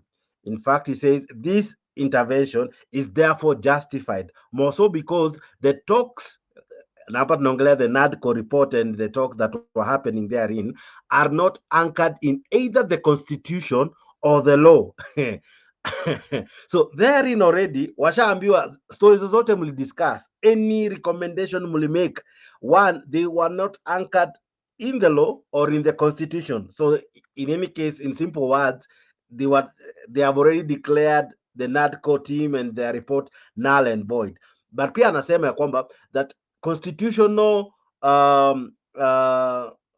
compliance should never be suspended for any for the sake of political expediency. In short, hizi siasa zote zilikuwa zina happen, they shouldn't affect IEBC. From where you sit, Alex, is this a very sound judgment? It was, because honestly, because and that's why I told you, when you are a good judge, people will know, and people will appreciate you, because he said this NADCO report. Let me characterize it in the way that he put it as a judge. NADCO report is not in the law. It's not anchored in the Constitution. It shouldn't be what we are waiting in order to have what IEBC. It is overdue. So look what he's saying, that there are some things that they are not in the law, neither are they in the Constitution. They are just for political expediency. The adding of the seats come as opposition. It does not help us in any way. I mean, when we decided that now we are going for talks, Baba alituambia we are going to talks for the sake of the standard of living has gone high. He convinced us that. So we are allowed him to go because the cost of living yenyewe ilikuwa imeenda juu, and if there is something he can do to sacrifice, aongee na huyu jamaa arudishe subsidies, it's okay. But they never got that. If he knew it, they never got that. Why did he allow it to go to parliament? And now, Jana, they made another declaration that they are going back to do what? To petition for the cost of living. They are going to lose again because it's neither anchored in the law or in the constitution. The government has, the executive has its own role, unfortunately. Yes. And we have our own role. Our role is to interpret the law the way it is. And how he interpreted it was a classical way that he convinces all Kenyans that, look, this is it. Political expediency ishe, kitu tunataka ni nini? IEBC. Right away. So hiyo maneno ya tisa, sijui ni. Unajua hii maneno ya kuongeza vyeo, sometimes inaniudhi kwa sababu saa ingine amwangalii the lowest person at the bottom. So for me, I echo that judge. He has convinced me, and I think his ruling was wise, and it should be followed immediately. And I hope the government had him. Yeah, I think this topic we have looked at it before with you, Mr. G, and I think Alex, you are there. IEBC by now ought to have begun the process of delimitation of boundaries. We ought to have either new constituencies or reduction of the same. That hasn't begun. Yeah, so already we are at that position where we are saying a lot imesimama kwa sababu ya IEBC. But I have a question for you, Alex and Mr. G. The first one is this. Uhuru Kenyatta waited to appoint the Cherera 4. Alingoja sana. We stayed for quite some time with only 3, all right? With only 3 commissioners, Mr. Chebukati and the other 2. And then few months to the election, that's when Cherela came in. Could this equally be a tactic? Because somehow, some may argue Cherela 4 had an agenda, whether positive or negative. They had an agenda. Could this equally inform an agenda of 2027? Why waste time? Why take this long and then maybe appoint in a rush? Then these people will not have time to prepare. They will not have time to familiarize themselves with so much in the IEBC, and then eventually turn it to a shambled election, and then a president aingie tu tena hivyo hivyo. Could this also equally be a tactic for 2027?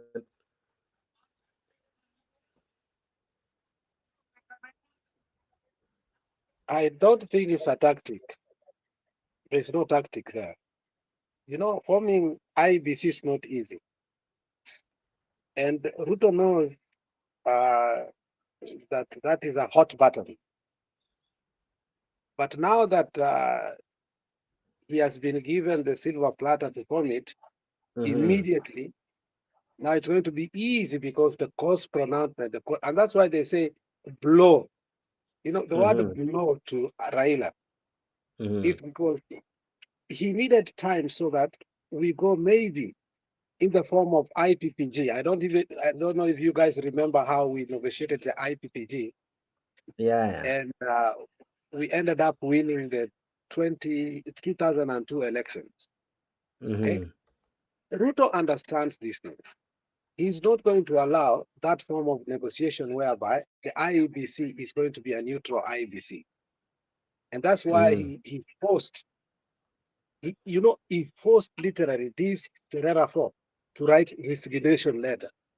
He told them to write resignation letter because he can't fire them. And they were stupid. There's one woman who refused totally until he was taken to court. I don't know if he's still there. The court made him. No, she was removed. Irene Masit alitolewa kitambo. No, but she tried. She made, sometimes you try, you push it. Instead of being, you rather get fired than to resign for no apparent reason. Otherwise, you had your job when unaanza pata, because these are people who are already having career somewhere. It's not like they don't have money. Unaelewa? So Irene Masit, yeye alipigana. So in this case, that ruling, it is classic. Unfortunate thing is that what's going to happen is we are going to have Ruto IEBC.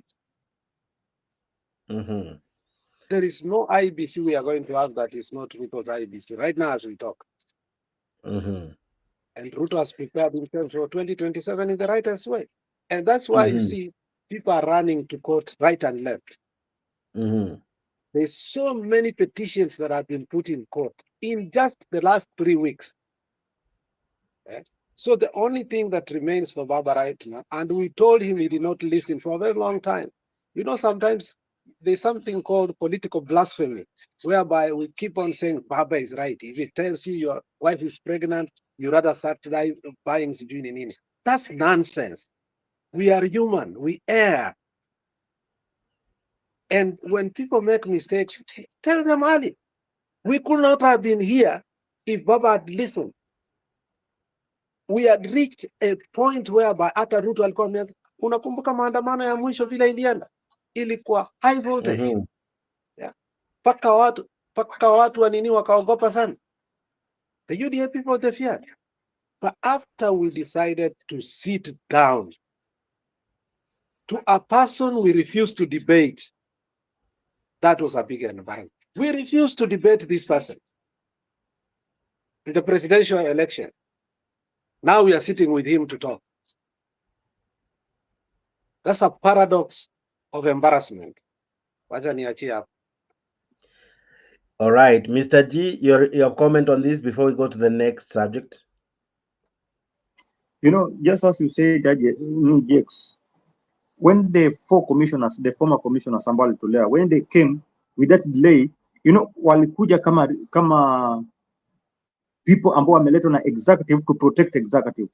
So the three remaining ambao alikuwa ni huyu mzee Kipara, huyu Chebukati and the other two walitenga hawa waine. And that's why we have been told that even though they came in as commissioners, but their role were not exactly role ambao walikuwa wawe nayo. Ule mama, the deputy commissioner, he had a role as a deputy commissioner.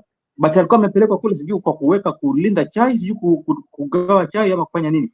Wengine anapelekwa, wengine mtu wako kwa IT amepelekwa kwa store kuangalia. And that's why tunaambiwa kwa ballots zilikuwa zinakuja Wednesday, wanaambiwa Tuesday usiku, at ballots zinakuja kesho. You know, walitengwa kabisa kwa sababu ya hiyo delay ambayo ilifanyika.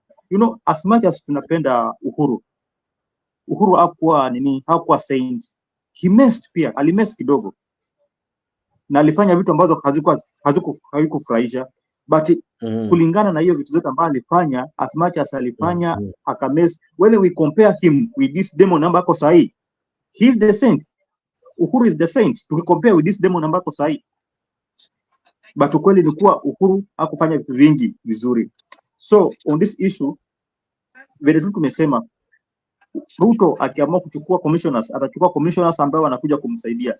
One, kwa sababu the ground has changed. You know, Ruto managed kushika mioyo za watu as much as alitumia propaganda with the lies, but he managed to convince some people who believe that akija atakuja kusaidia, atakuja to change some issues, atakuja kusaidia and to make a difference more than the former government. But for we who knew Ruto, we knew Ruto as a conman, na tuliwaambia watu kwa huyu mtu ni propaganda anatumia, huyu mtu amejifunika ngozi za kondoo. We told people, but most of our people hakujua. Even some of us and watu wetu ambao walikuwa closer to us walitukataa, wakaenda kwa Ruto kwa sababu ile situation ambayo ilikuwa by that time, wakasema Ruto anakuja kukomboa nchi, Ruto ndo mkombozi wetu. Those are the things ambazo anasema. Kwa sababu gani? Kwa sababu ya propaganda na that's lies. Sisi tukaambia mtu amejificha. No, but tulisema in whose hands were we safe? In whose hands are we safe? Hiyo ni mambo ambayo nani alisema. Huyu ni nani? Huyu mzee wa tumbo huyu. Huyu mzee wa tumbo anaitwa ngaji? Atoli. Yeah, Atoli is the one who he's the one who told us in whose hands were we safe. Kumbe mtu atakuwa ni mjinga tu. Anatudanganya. Aliona nini kwanza? Ikampeleka mpaka kukaa huyo mtu. Naenda akanatuambia tukate miti. You see. So what I was saying ni kuwa as much as Uhuru alimess kiasi in that his government, tukikombea government ya Uhuru na ya huyu, government ya Uhuru iko in a better place than this government, this guy ameendelea ku run the government with corruption, anaendelea ku run the government with with lies na propaganda, na bado anafikiria kuwa ata deliver our country. He will never deliver our country. All right.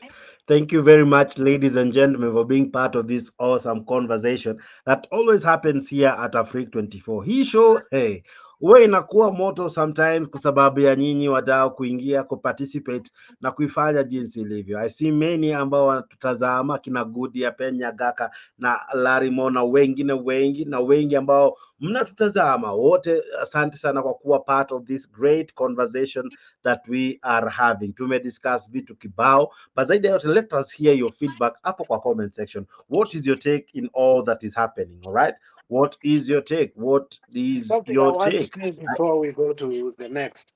You know, Yes, yes, yes. that delay was the Mm-hmm. worst thing that we ever made, because in that Yes, yes. delay, the three Mm-hmm. did everything they could to make sure Ruto Mm-hmm. becomes the president. Remember, Uh-huh. Chebukati had defied to open the server, and therefore it was Mm-hmm. an electoral felony. So had Raila Mm-hmm. won and Chebukati been taken to court, he could have gone to jail for many years. So in that Mm-hmm. delay, in that vacuum of those people, hao walijipanga, because remember there Mm-hmm. was Chebukati ako town na akina Uhuru, they had a function, then anatoka kuwa nimepigiwa simu ati makaratasi imefika airport. You remember that incident? Do you remember that Mm-hmm. incident where the Yes, yes, yes. Chebukati tells them that I didn't know zinafika leo. Then he goes to the airport to pick up the paper. Those are the papers that made us lose. Na nakwambia, those are things we spoke and we told Chebukati arudishe hizo makaratasi mahali zimetoka. Asiende kuchukua, Chebukati asiende airport, return to sender. Azimio ikusikia.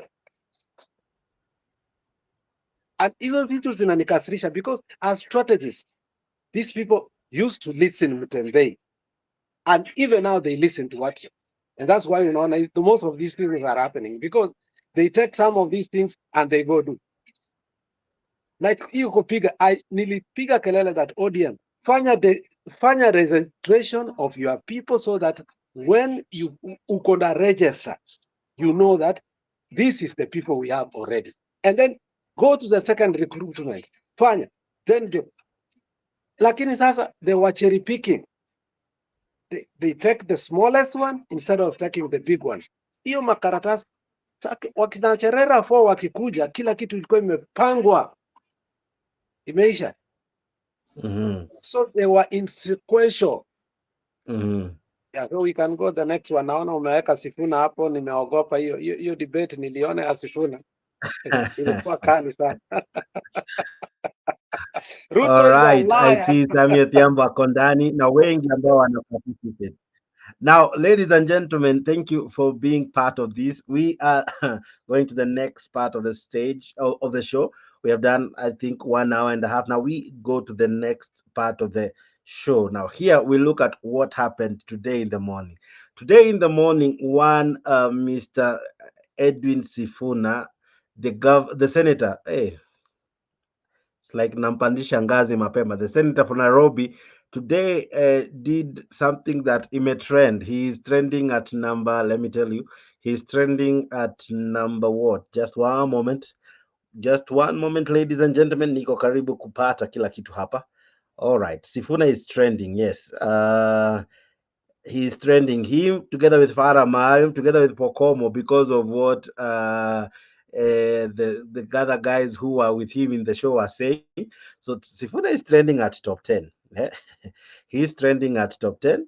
Yes, yes, he is trending at top 10 kwa sababu leo Sifuna amefanya ile kitu. Of course, Sakaja as well is equally trending, but Sifuna is trending at number 3 with over 25,000 posts. Now, why is Sifuna trending? Because even here we look at what is trending, what is making news. Now, listen to the confrontation that happened today in the morning show.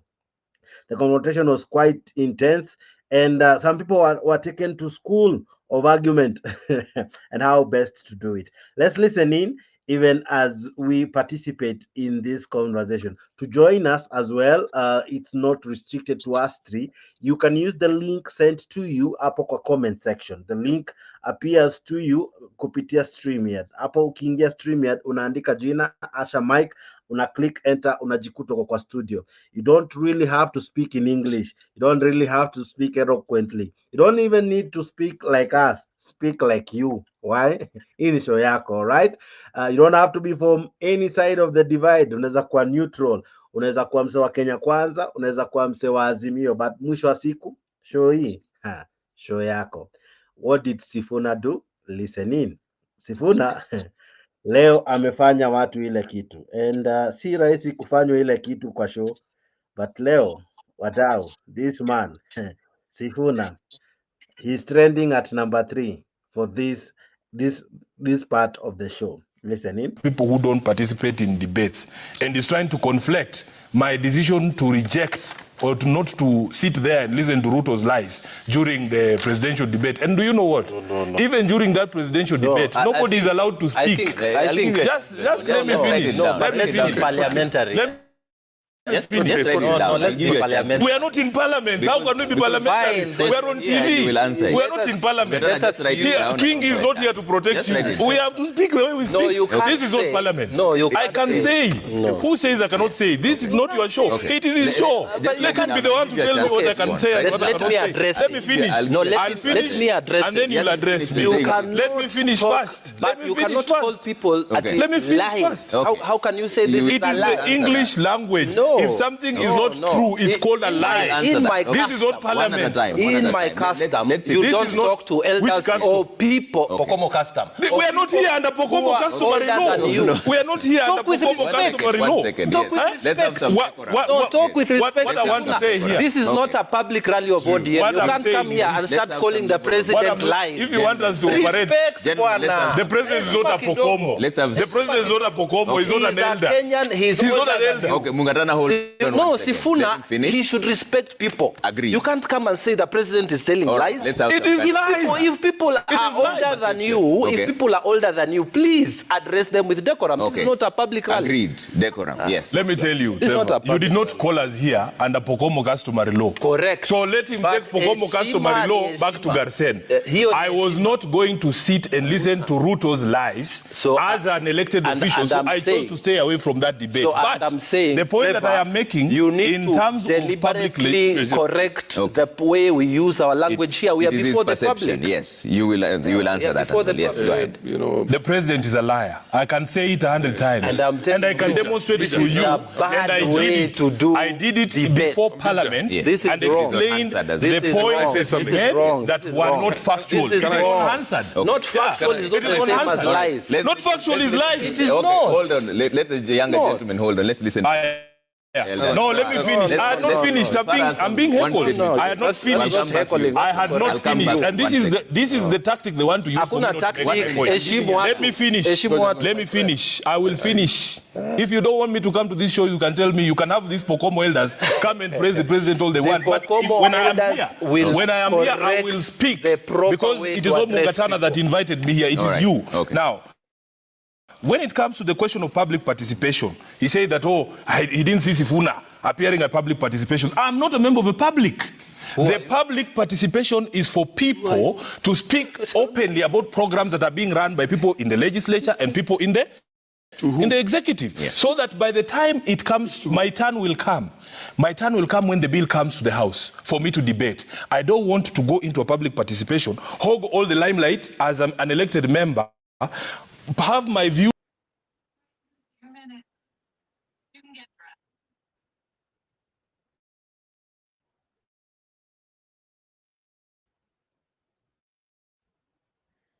Oh my. It's muted now. Can you still see? Sorry, I don't know what happened to my screen. No, just to be honest, this is a public rally of audience. You can't come here and start calling the president lies. If you want us to operate, the president is not a Pokomo. The president is not a Pokomo. He's not an elder. He's not an elder. Okay, Mungatana, hold on. No, Sifuna He should respect people. Agree. You can't come and say the president is telling lies. It is if people are older than you, if people are older than you, please address them with decorum. This is not a public rally. Agreed. Decorum. Yes. Let me tell you, Trevor, you did not call us here under Pokomo customary law. Correct. So let him take Pokomo customary law back to Garsen. I was not going to sit and listen to Ruto's lies as an elected official. So I chose to stay away from that debate. So but I'm saying, the point that I am you need yes, you will answer that. Yes, go ahead. The president is a liar. I can say it 100 times, and I can demonstrate it to you. And I did it before Parliament, and explained the points that were not factual. This is answered. Not factual is not the same as lies. Not factual is lies. It is not. Hold on. Let the younger gentleman hold on. Let's listen. No, let me finish. I had not finished. I'm being heckled. I had not finished. I had not finished. And this is the tactic they want to use. Let me finish. Let me finish. I will finish. If you don't want me to come to this show, you can tell me. You can have these Pokomo elders come and praise the president all they want. But when I am here, I will speak because it is not Mugatana that invited me here. It is you. Okay. Now, when it comes to the question of public participation, he said that he didn't see Sifuna appearing at public participation. I'm not a member of the public. The public programs are run by people in the legislature and people in the executive. Yes. So that by the time it comes, my turn will come. My turn will come when the bill comes to the House for me to debate. I don't want to go into a public participation, hog all the limelight as an elected member, have my views precede the views of other people, ordinary people. This is a forum that has been created for ordinary people. That is why, Trevor, when the question of BBI went before the courts, do you remember the court saying that the president is not a person who can initiate a constitutional amendment because of his position in society? So these people who go to public participations, you are an elected senator, you are an elected member of parliament, you go there with people in buses, you have brought your own people to pay them and to try and shape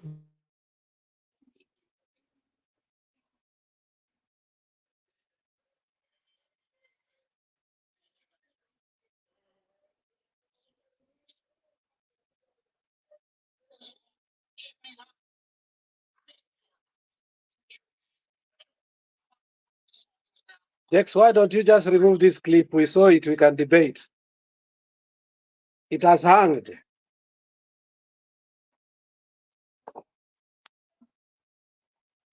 Jex, toy clip, we saw it. It has hanged now. I can't see anything. himself. He'll find he's the one bringing cement. You'll find he's the one bringing the construction steel. And some of these people, they are just talking here. When the truth about this housing project comes out, all of these people will be put to shame. So let us not be gagged. Let us speak freely because that is what the Constitution guarantees us. You'll not be threatened. Can I say something? First of all, Trevor, we are before the public. We are not in a public rally here. It is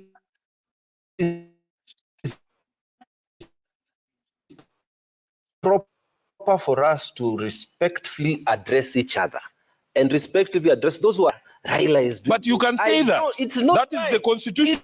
Guarantees freedom of speech, and the limitations are there. This kind if Raila tells a lie, you can say this is a lie. That's not right. It's not right. And this reflects the generational issues in this leadership. You know, there are people who have no restraint whatsoever. No restraint whatsoever. They talk like they are in their bedroom or their streets. It is wrong. When we are talking to your elders, you talk with respect. You elders, what have you done for this country? You have messed this country for the other generations. You are not people to speak. And I want to say this. You are not people to speak. You have messed this country. Kuliwaka moto leo. Quick one. What do you make of that argument, Mr. Alex? Trend. Pokomo in a trend. Farah Malima in a trend. Sifuna at number 3. You know, I was watching that live in the morning. I don't know, for some reason, I don't know if you did the newspaper review. For some reason, I woke up and I didn't see you doing the review. So I waited until the show started, and because I saw Mungatana and People, this is a forum that. Go ahead. Sorry. Go ahead. Again. So go ahead. Sorry. Imagine. Sifuna is not a guy you can argue with. You know, there are so many things he told Mungatana kama mtoto. Say, why do you say the president is lying? Akamwambia, because it's an English language.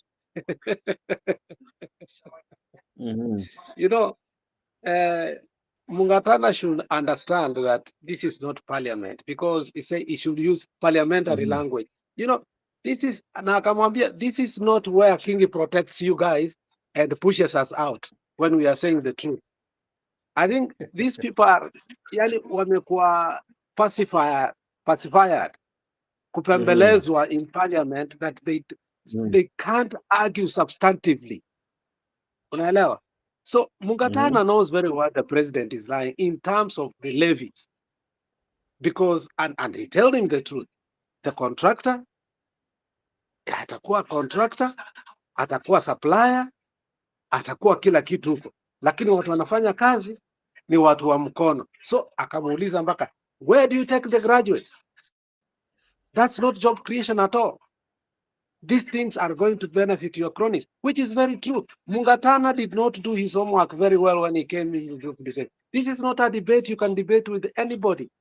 In our people that come in the morning show like Kaluma, they will deconstruct you completely, because once you go to UDA, kichwa inasimama, it stops working, because you unataka kutetea president even when the whole country, including UDA members, have refused the housing levy. If you look at the statistics at what wamekata, that thing called housing levy, it's 90% and above. Which means even the UDA people are within that, in the constraints of saying this is wrong. So who is Mungatana to come now? He starts saying, respect your elders.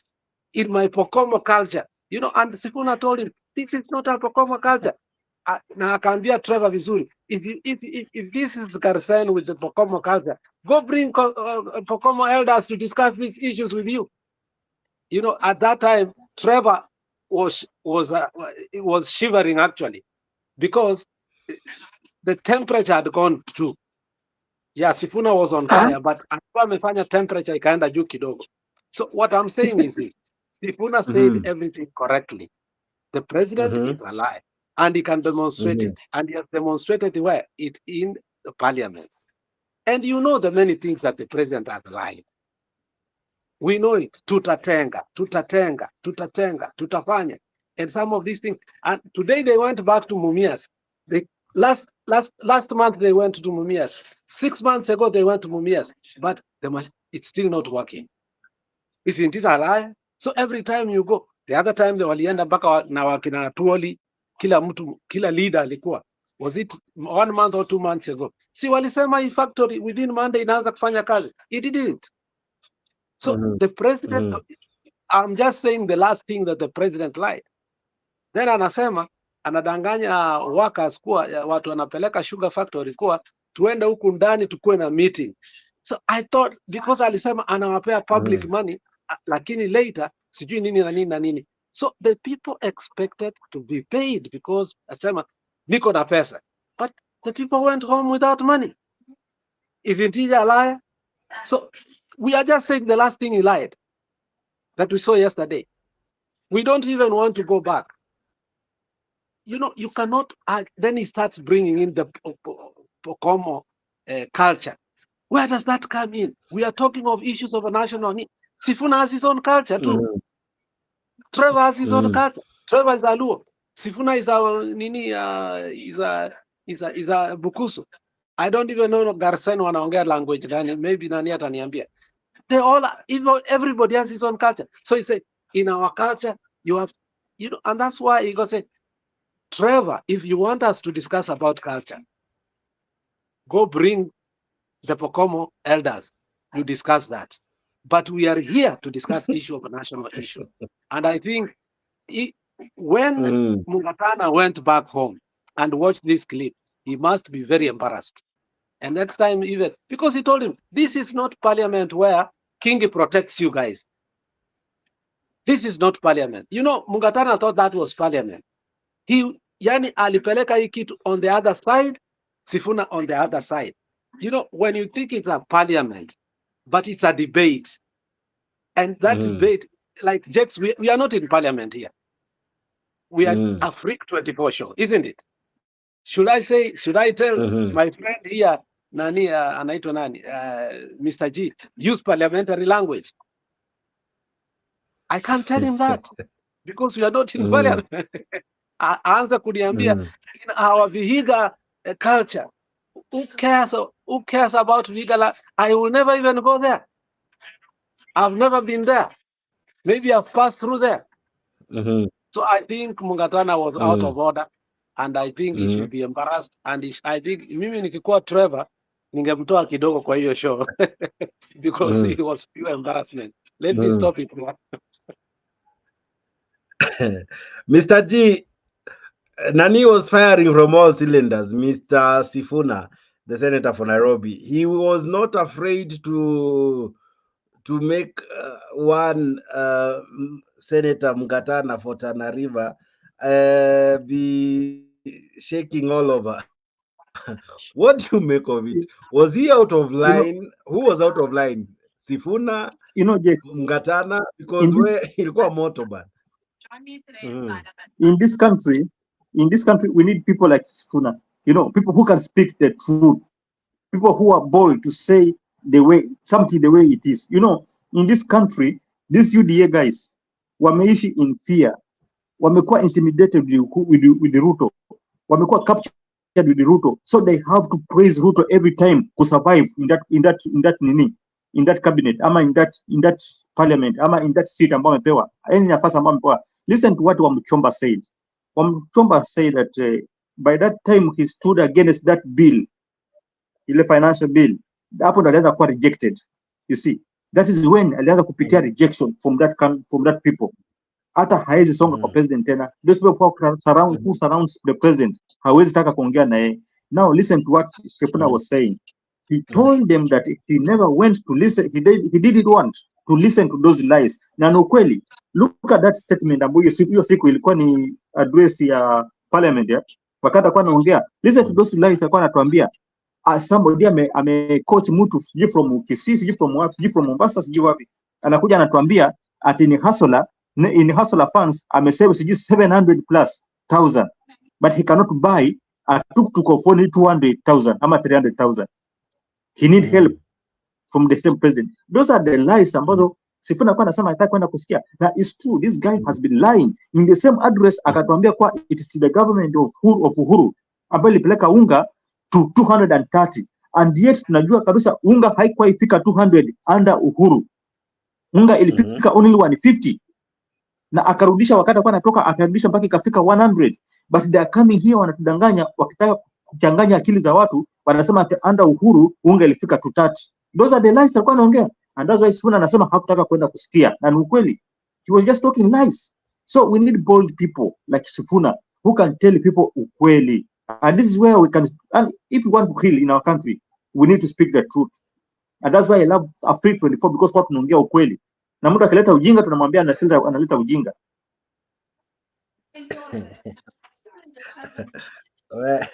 Lakini uzuri hapa we allow Pokomo elders to come in. but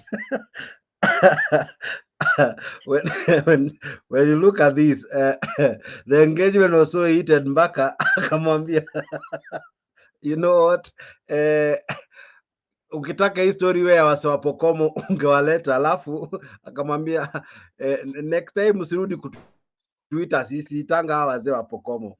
Don't you think aliwaingilia excess, Mr. Alex?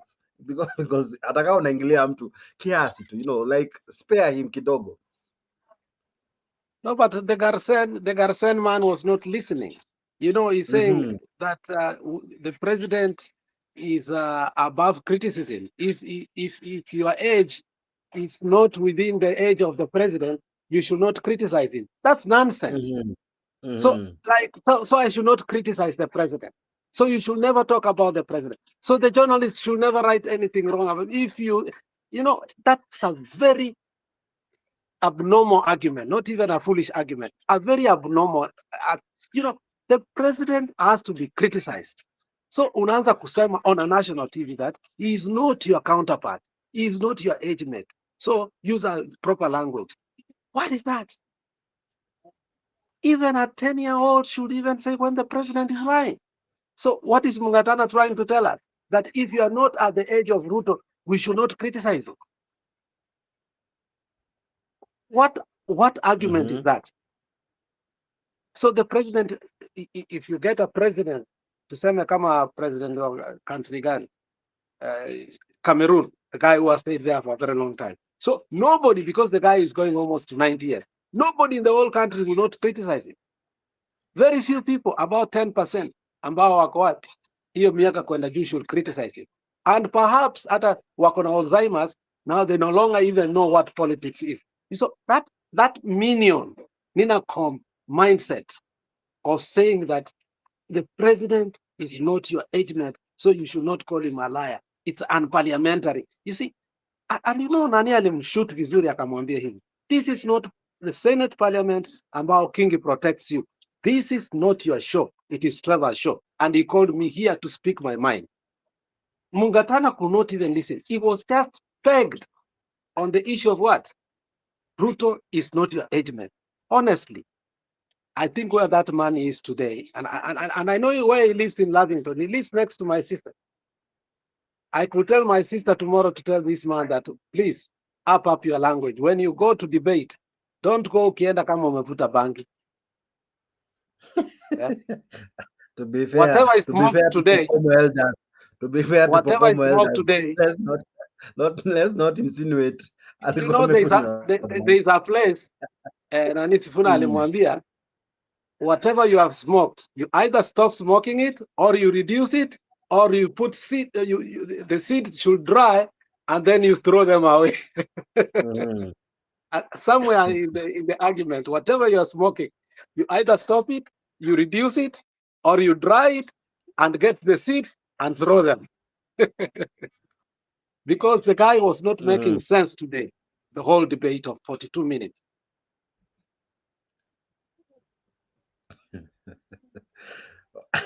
Now, as much as it's good to speak truth to power, is that the way? Because yes, he came out as a star, but was the point to deliver? Because at times when you are too, you know, when you speak out like as he did, did he come out to deliver a point, or eventually he missed out the point if he was to drive it home? Did he hit the target? Let me begin with you, Mr. G. Point ilifika home, as much as an trend now at X, eh? Joko tumezoea Twitter, tulikuwa rahisi kuitamka. Hii sometimes inachanganya.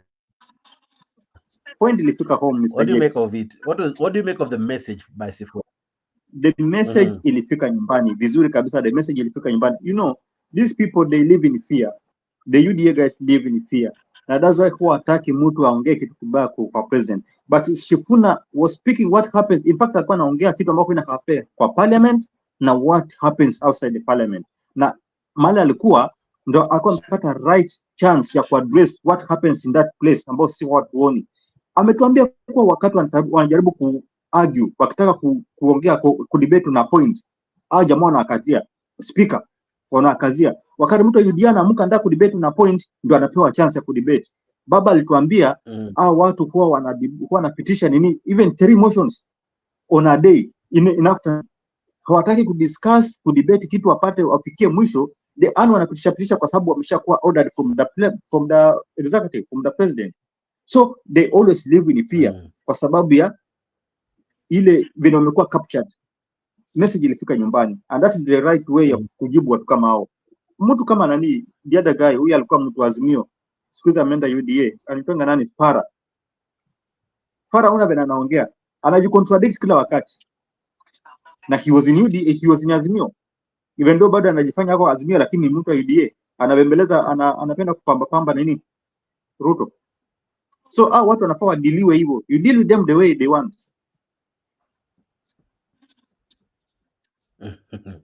Interesting na sio yeye tu leo ametrend. Kuna huyu jamaa anaitwa nani, James something Wamboko ama Wamboka, the man today equally in front of the president.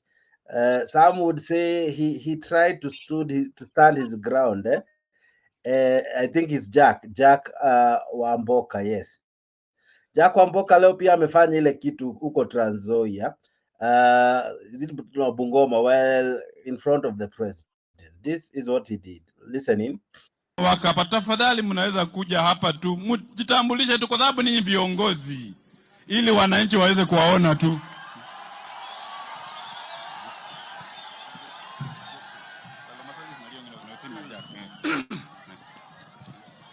Mheshimiwa Rais ambaye ni rafiki yangu, unajua rais, watu wanafikiri sisi sio marafiki.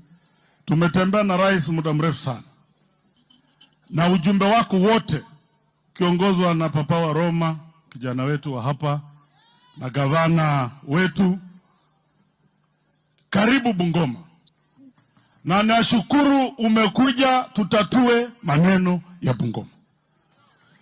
Mheshimiwa Rais, kwa sababu wewe ni rafiki yangu, lazima nikuambie yale hawa wakazi wa Bungoma wanafikiria kwa mambo ya Nzoia. Tukiwa hapa siku ya leo, tutakumbuka kwamba leo hii hatuna pan paper, kwa sababu mambo ilianza kimchezo, pan paper ikaenda. Tukiwa hapa Rais, hatuna viwanda vyovyote, macho moja imebaki ni Nzoia Sugar Company.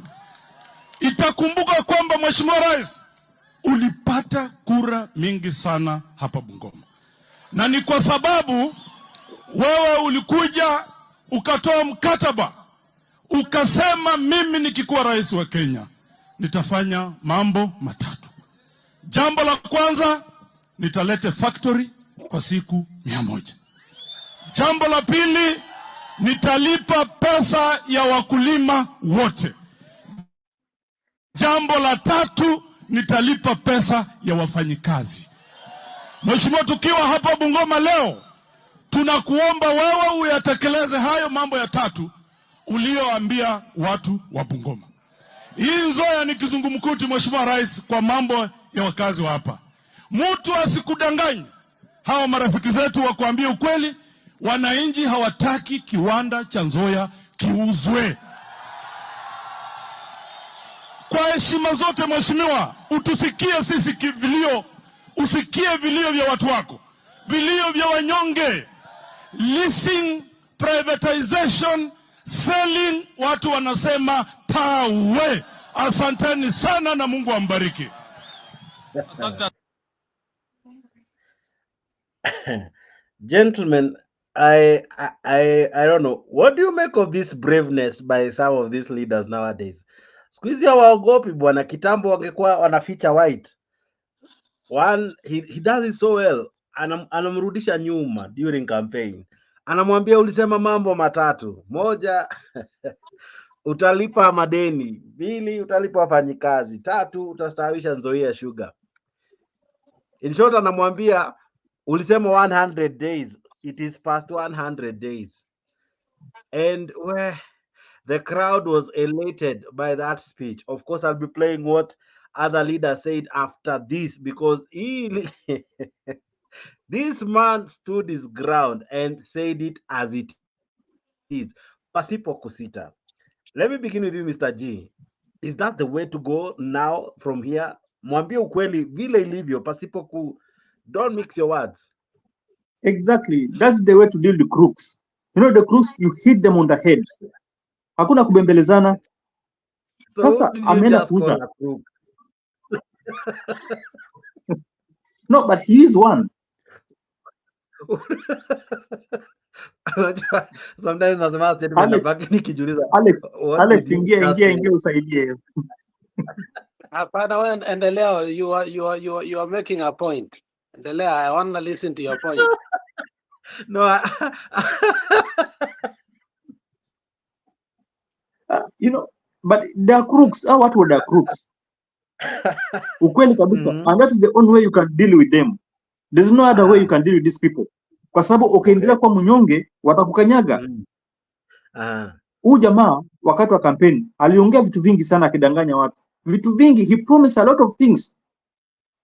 Kumbe alikuwa tu ni kudanganya watu, hiyo mdomo tamtamu, but hakuna kazi anaweza fanya. The man told him he's a liar mbele ya watu. Na akamwambia amekuwa akipromise kila wakati na promise, kumbe promises zake hata hazieni mali. Is a man of promises. Na promise afanya, he's not acting. So the guy expose, and that is what we want. We expose those people. Unajua Jex, the more you expose people, the more mnafaulu in the country. Wakati unaficha ukora, hatutapona. Let me give you an example. There's something that happened wakati wa nini? Wakati sasa Russia inaanza kuwa country.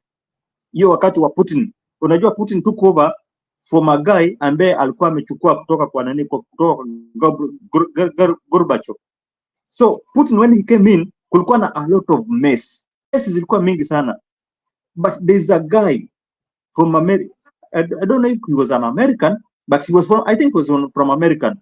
This guy when he came in, alianza ku expose the rot ambayo ilikuwa inaendelea kwa wale leaders. Unajua wale leaders walikuwa wamekuwa captured na wale leaders ambao walikuwa corruption kila wakati, wanaibia government, wanauza mafuta bei, wananunua mafuta bei rahisi, wanaenda nauza bei ya juu, wanaficha hiyo pesa ya juu, wanaingiza kwa mfuko.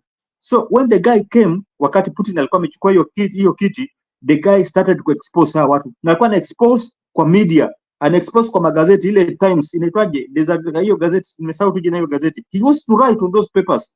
Watu wanasoma, akawa expose. Watu wakaanza kusema, huyu jamaa ana expose hivi tutatauliwa. Do you know what happened?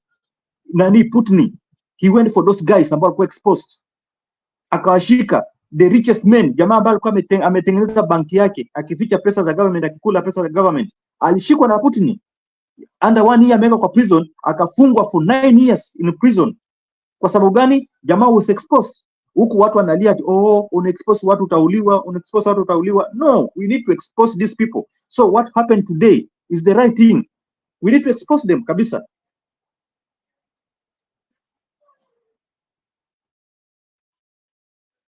Umemute Jax. Alex, what do you make of this MP, Mr. Jack? His other name was something I'm forgetting. Wamboka.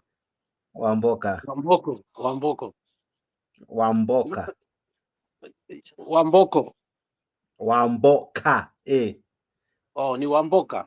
So yes. Last year it was I think August 21st or 23rd. Ruto again toured the same place. He said the same shit.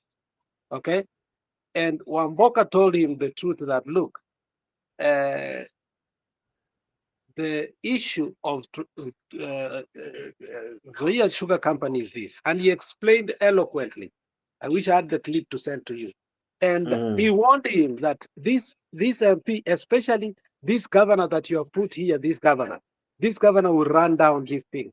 Let it be independent. Akampa plan vile that thing is supposed to be. I don't know if he gave them money or not. Now, you had even Wetangula talk about it. You know, they use the issue. It has become a campaign issue and a rallying issue, so that if they revive it, waanza kujipiga kifua that wali revive Zoya Sugar Company.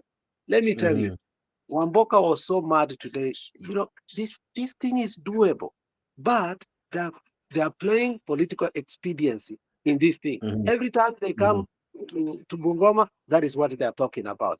If they want to revive it, let it revive it. If you don't want, leave it.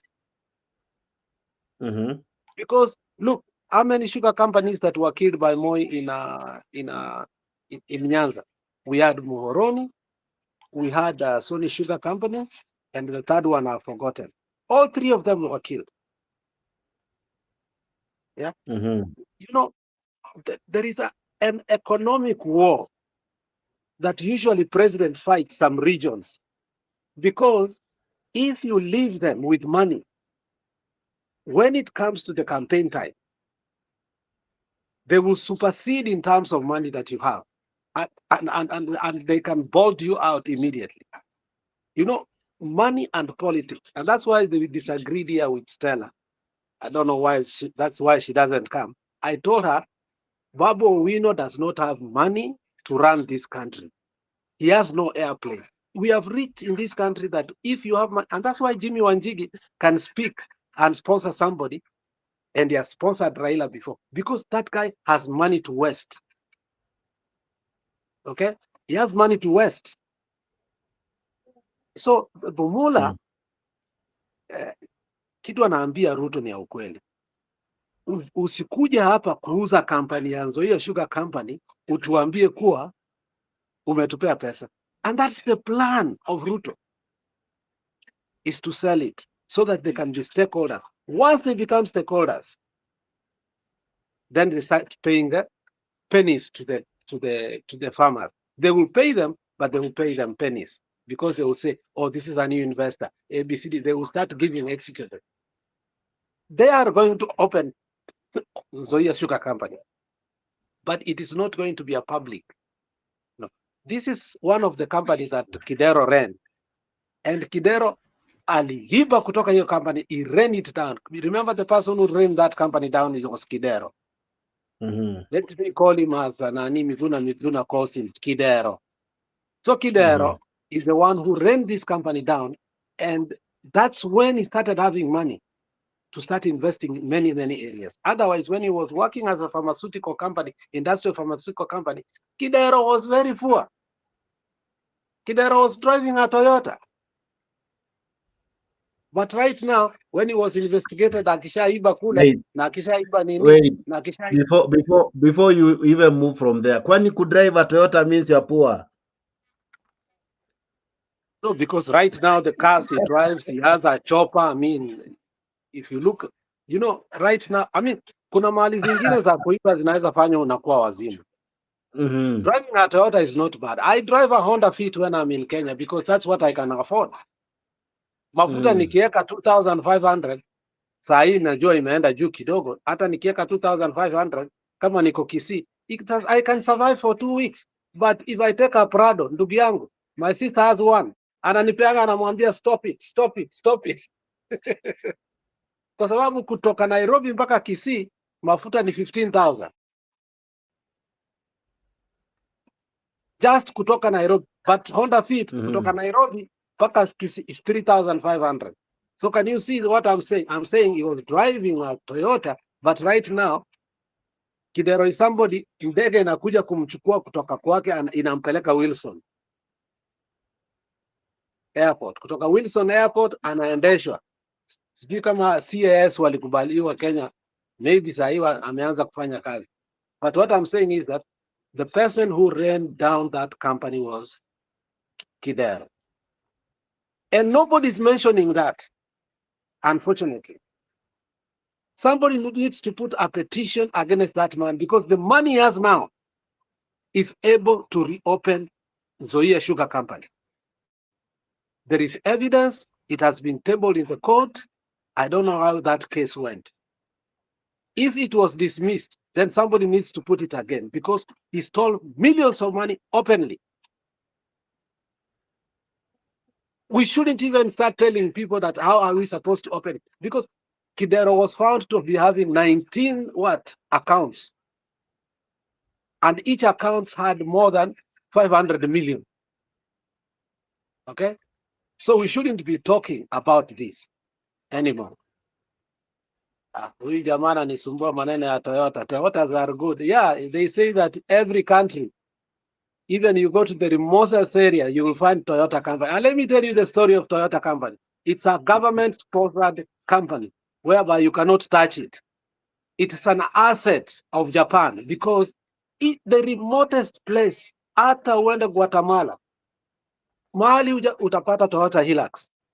It is the only company that ingeanguka during the recession. So I'm not saying the Toyotas are bad, but I'm saying, you know, when you move from a Toyota and then you start driving, you know, a V12, all of a sudden, there is something wrong there. There is something wrong there. You need to progress. Maybe you talk to Toyota, when the Honda, when the Lexus, before when the Maruti. All right. Okay. Now, Mr. Chief, I don't know if you had the response ambayo Wamboka alipewa. Let's listen to one of them before I even bring kuja salimia dakika moja, umetoka mbali ndio nimuite rafiki yangu Rikiji. Watu wa Nzoia hamjambo. Asante Bwana Spika, mimi sina mengi ila tu kushukuru kwa ile hatua Mheshimiwa Rais umechukua, na unakumbuka wakati ulituongoza na ukaleta mswada kwa bunge ya kufutilia mbali madeni yote ya sugar factory zote ikiwemo hii Nzoia. Na ni vizuri vile Bwana Spika umesema ya kuwa kama viongozi tusiwe watu ambao ni wa kufanya siasa ambazo ni siasa duni ambazo hazisaidii mwananchi wa kawaida.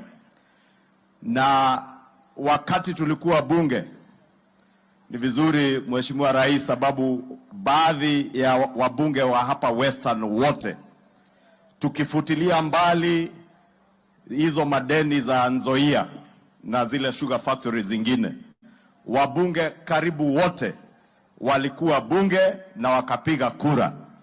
Lakini nimeshangaa ndugu yangu Jack Wamboka, ile siku ya kupiga kura hapa ameongea vizuri sana, mambo yanagusia mkulima, lakini mahali ilifaa Mheshimiwa Wamboka uongee, utetee wa bunge wakulima na utetee wafanyikazi, utetee faktoria ya Nzoia ifutiliwe mbali. Ile deni ilikuwa kwa bunge, hiyo siku hukupatikana upige kura. Kwa hivyo siku nyingine usiongee tu kwa hafla ya siasa.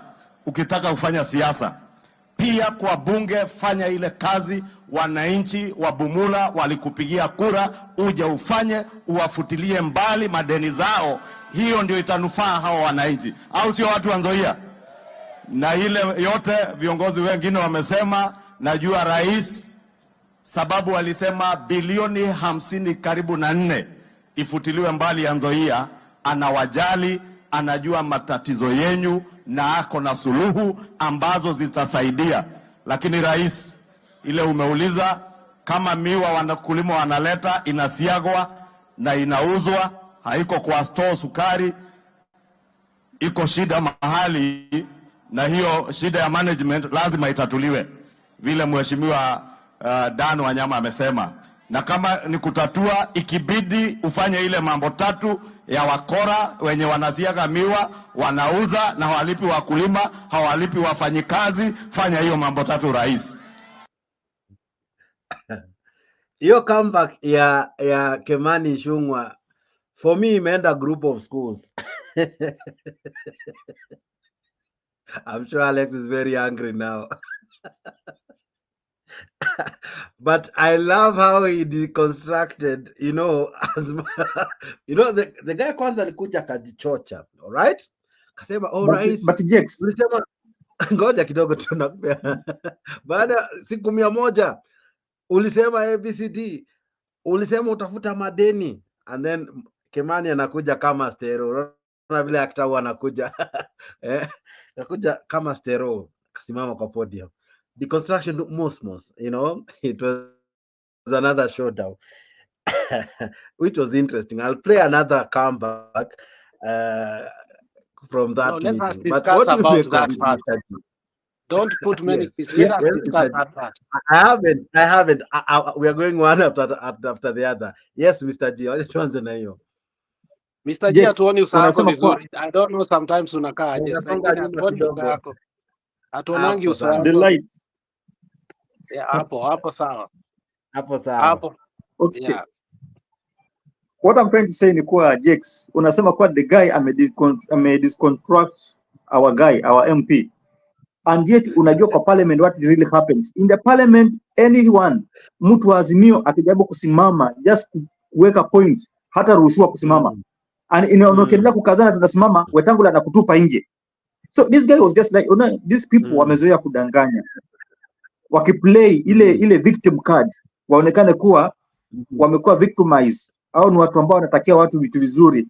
But all of this is just lies. Kwa parliament mtu Azimio hakuna kitu anaweza ongea. Ukipiga kelele, ukisimama na mdomo unafukuzwa nje. Ukijaribu kuleta point inatupiliwa mbali. Kwanza hata ukiinua mkono wa kuchagui. Mtu wa UDA akiinua mkono ndo anachaguliwa. These are just propaganda ya watu. So hakuna kitu disconstruct our guy. Hakuna. Wewe ni kama kumwambia ati alikataa kuvote wakati watu wengine walikuwa wanavotia hizo stories za vitu za Western. Hakumchomea kwa wapiga kura wake because alikuwa anaongea kwao home. Hiyo sio kumchomea. Kwa sasa hata hakuna mtu amesikia hiyo. Kwa sasa ground imebadilika. Jex, hakuna mtu hata amesikia hiyo story ya huyo mtu atijata yani hata wafikiri hiyo. Kitu ambao wanajua kwa economy huyu mtu amaribu economy. Everything is not working in our country. That's why hakukuwa na makelele mingi. Just listen to that guy alafu angalia hiyo makelele. Haikuwa mingi kwa sababu hata watu wakusikia hiyo vitu. Washajua watu ni waongo. Just few. Mr. Lexi, were they just few or your comeback iko aje? Jenda group of schools? Ingawa my good friend come now anasema your comeback ni idiotic, but anyway. Hapa leo nita disagree na Mr. G, and it's okay to disagree because we are allowed to agree and also to disagree agreeably. If truly Wamboka was not in parliament that day, that is wrong because that factory is in his constituency. Yes. And he knows very well, Madeni, you are going to vote against Kutoa Madeni. It was not even a debate. It was a vote. It was voting. Yeah. If he did not go to vote, that Mumia Sugar Company, Nzoia Sugar Company, deni yake itolewa because he's part. Nzoia Sugar Company is in his constituency. That is baloney. I mean, he has no audacity to speak about it if he never voted in parliament. That is the truth. If he did not, because if you are agitating for something, agitating forever. But let us give him a benefit of doubt. Maybe he was sick. Maybe he was held somewhere. Okay? Yes. Let us not condemn. Let us give him a benefit of that. So Ichungwa, sasa hapa ndio nakubaliana na Mr. G. Ichungwa is making noise because he doesn't know why this guy did not come. And you don't have to tell people if mtoto wako ni mgonjwa unampeleka wapi. Family come first. Unaelewa? Hata wewe Jex, if anything happens, huwezi kuja hapa, utaenda fanya vitu zako kwanza. Tunakuanga hapa na Mr. G asubuhi in analysis ya magazeti. Tunaonanga employees wakikuja hivi and there's an urgent thing that must be taken. It takes care of it first. So let us give a benefit of because Ichungwa is also making noise because he doesn't know that we have families and we have other engagements. And those engagements can be urgent. I don't think in his right mind he would refuse to go to vote, and he knew that that was important. I take it like he had a family engagement or something that was so urgent. Okay? As I say, I use the language that let us give him a benefit of doubt. All right. Yeah. That's the language I used first. So Ichungwa must also know that there are days he has missed in parliament to vote, and alienda kupiga kelele. Today there was parliament. Where was Ichungwa? He wasn't there. No, parliament inafunguliwa date 12 in 10 days time. On the 12th? Yeah. Or it is in recession? Bado. Yeah. Oh, okay. He has also missed some sessions where I see a majority, another majority leader take place.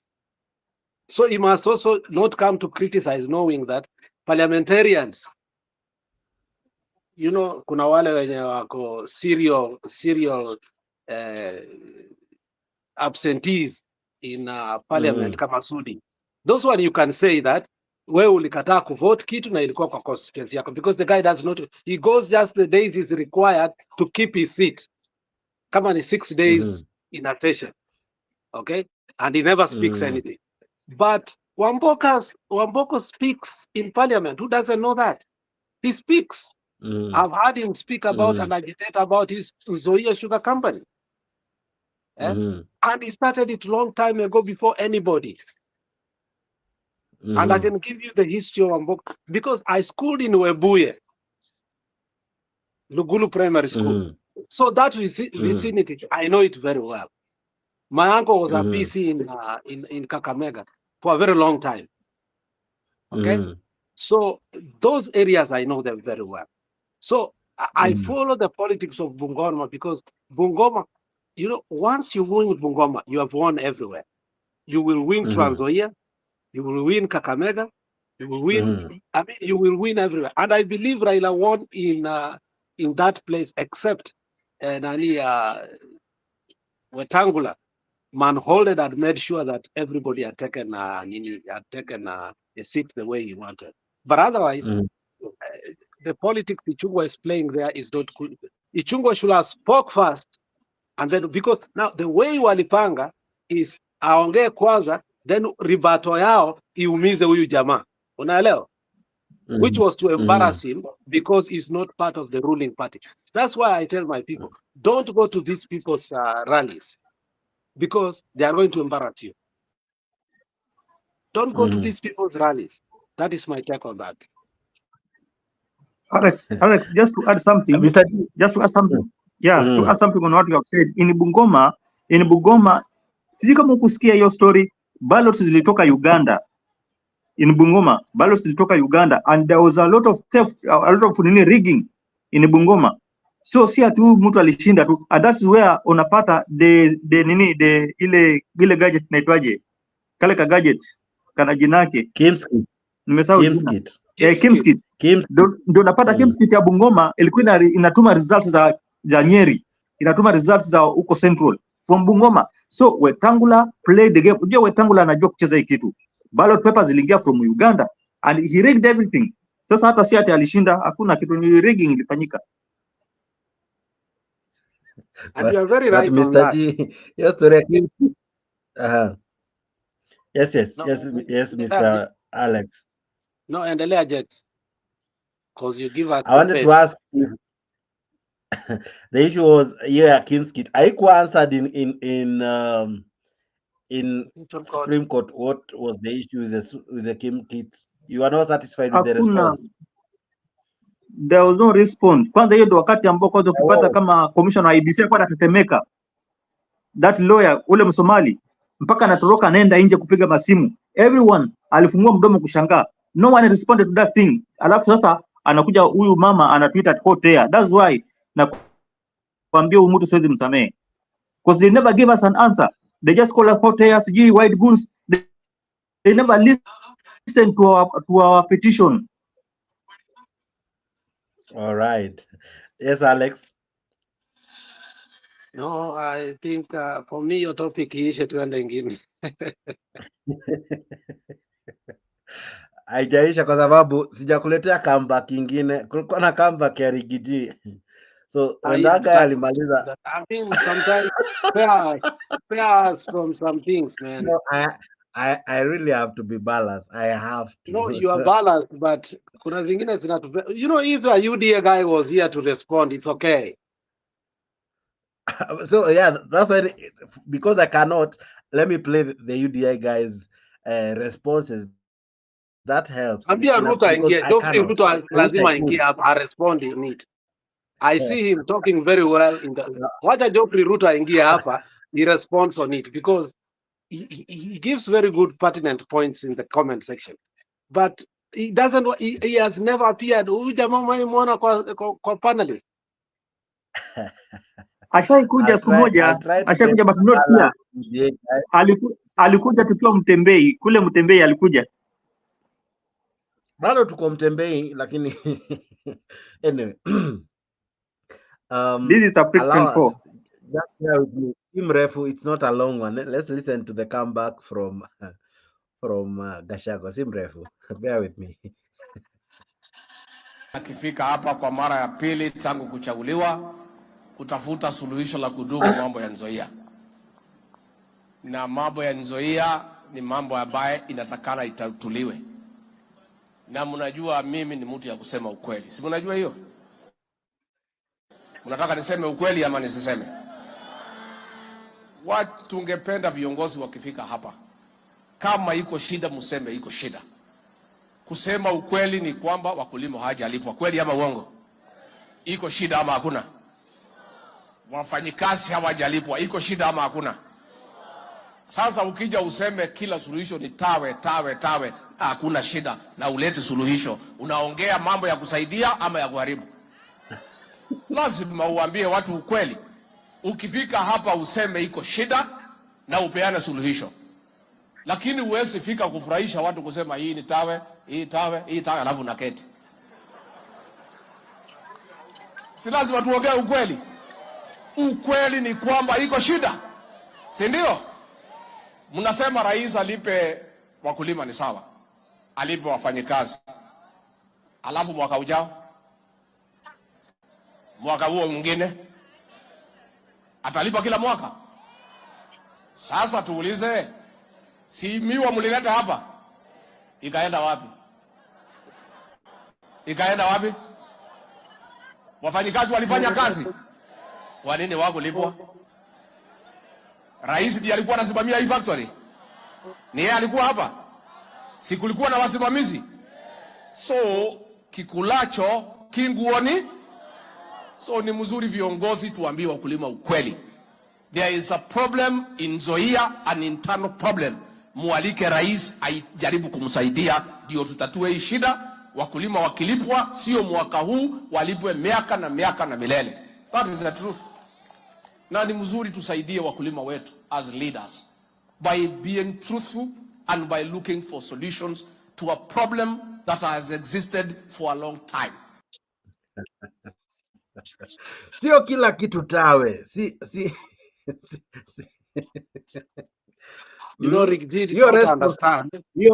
Hiyo response kidogo tu. Kuna vile uliniambia Harvard na shule zingine colleges ziko na kajina fulani. Uliziita aje such colleges? Ivy League school. Very good. Hiyo response ya Gachagua sio tu ya group of schools, imeenda Ivy League. What do you make of it? For today, I like what Gachagua said because there's a problem of management in Nzoia. Sio kila mwaka itakuwa Nzoia inapewa pesa, wafanyikazi wanapewa pesa because hiyo pesa imeibiwa na governor. Na jamaa ameleta miwa yake, president hakuwa miwa ikiletwa, miwa imesiagwa imeuzwa kama sukari, president hakuwa hapo, deni inapatikana, lakini president. That's why you had the president say this. He's going to change the management himself. If he's going to pay the farmers, he must change the management. Which, okay, I don't like UDA, but on this part, I think, you know, they might speak ukweli na wazifanye, but the truth is that Nzoia has no problem of sugar production or manufacturing or kununua gunia or to sell it.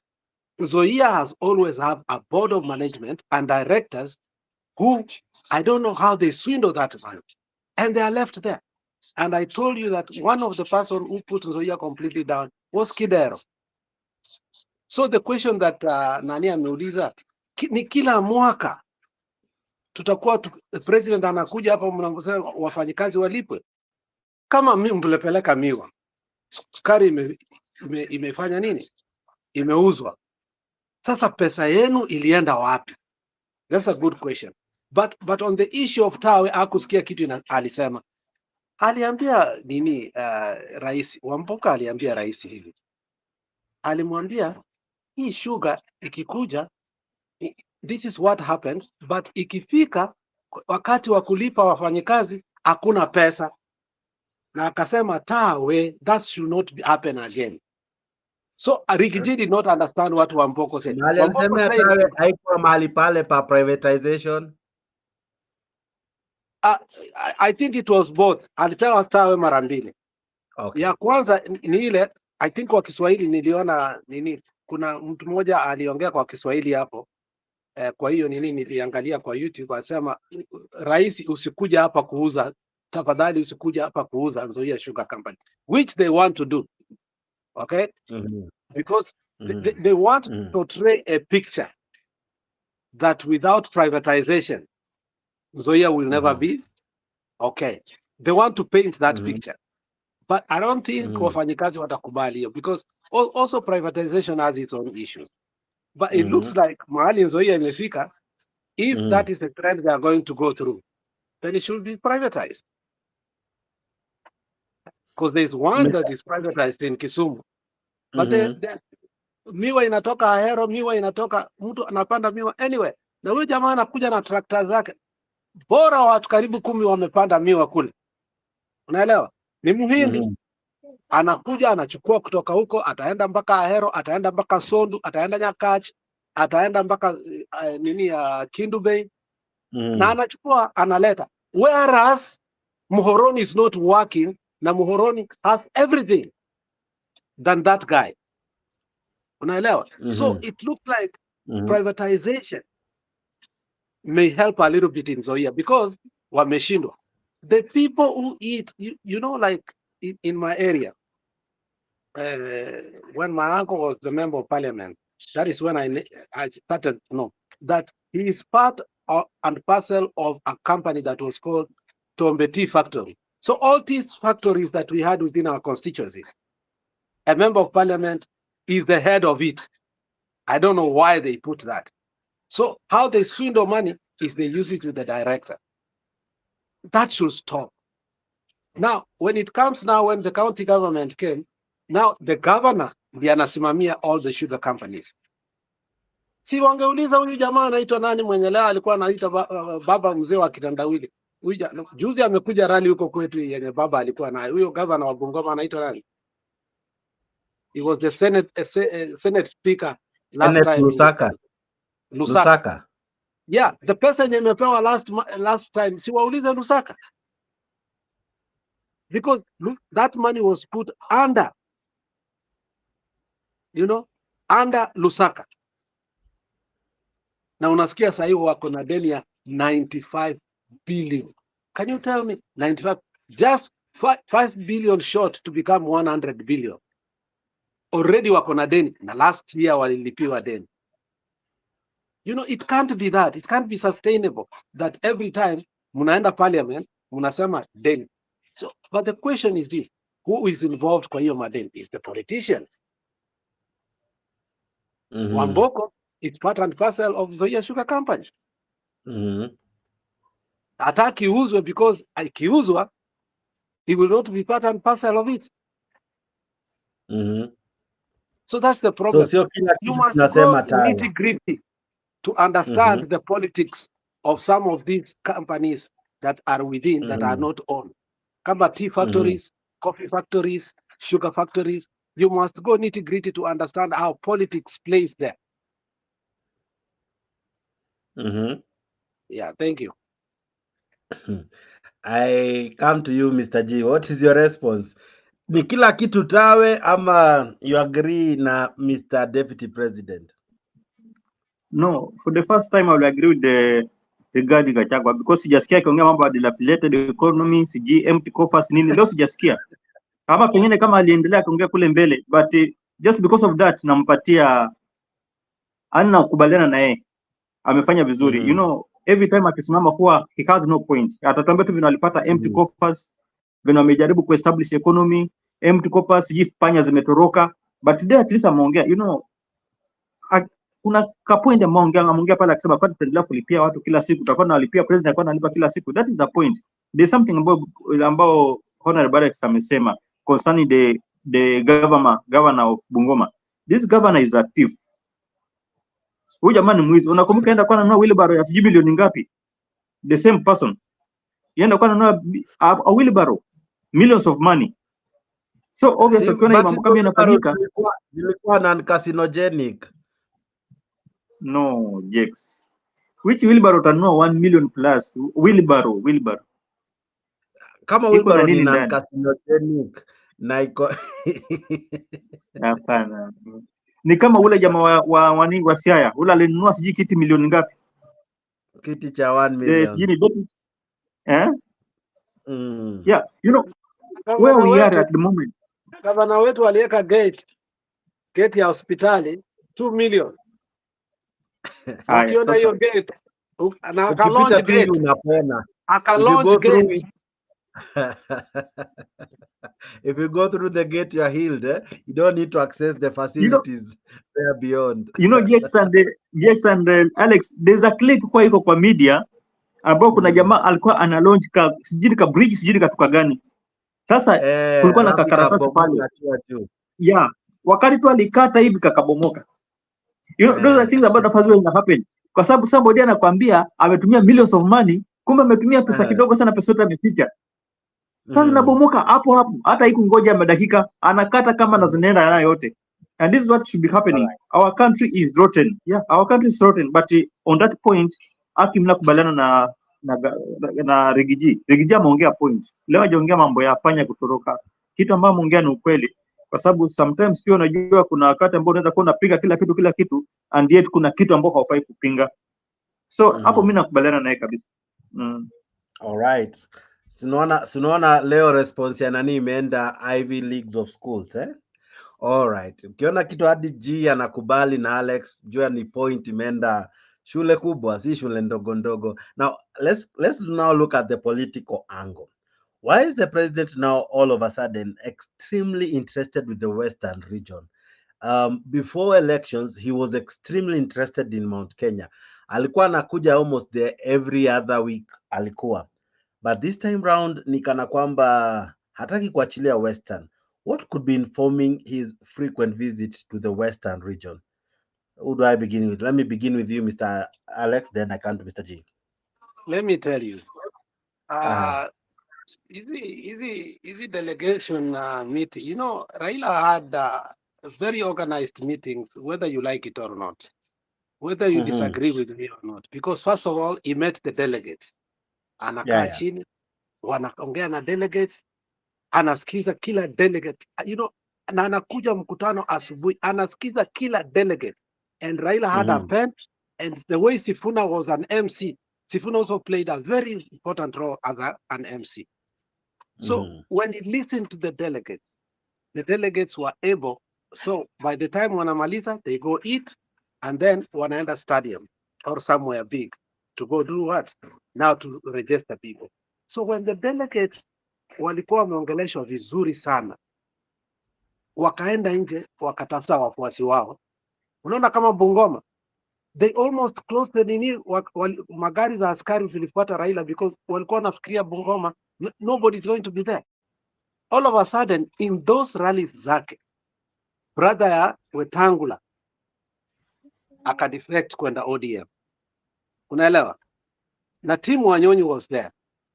And the leaders that were there were high powered. So, at the amount of people that were registered in Bungoma this time, it's almost like half of the voters. Wakaangalia, because they also have their intelligence. So wakati waliangalia register, wakaangalia, wakaona huyu jamaa Busia alienda immediately after Raila alitoka. Kumbuka, alienda Busia. Hajaenda Vihiga bado because maybe Mudavadi anaogopa huko anaenda apigiwe kelele. Unaelewa? So alitoka Busia, ndio county ambayo ilipea baba kura nyingi sana Kenya mzima. Na alisema it was the tune of almost 90%, kitu kama hiyo. Especially Teso South. Na watu wakakataa Otuoma kabisa. Ilikuwa Teso South mahali walikataa Otuoma. Mpaka Otuoma 3 days later akaenda kumit Mudavadi because alijua hii tikiti ya ODM apate next time. So he has to coerce Mudavadi so that apate ticket ya ANC. Jamaa hatakuwa governor. Let him know that. So the trajectory ni ile kuwa the meetings, the way they were held from Busia, Vihiga, Kakamega, Bungoma, Trans Nzoia. Huyu jamaa alijipanga vizuri sana. Even Atembea who wanted to ajifanya hivi asikuje mkutano, he had to come because I realized watu wengi wameingia stadium. After that, hakukuwa kwa meeting ya delegation. So Ruto as a politician must be worried that look, hapa ningepata hata 10% sahihi siende kupata kitu yote. Because the mountain is falling, whereby waliba kura nyingi kule. When the mountain has fallen, you go whereby people eat flies and start lying to them. But let me tell you. Kumbe is not sesefly. Inaitwaje? Sesefly ni ile inakuchapa unakuwa na sleeping disease.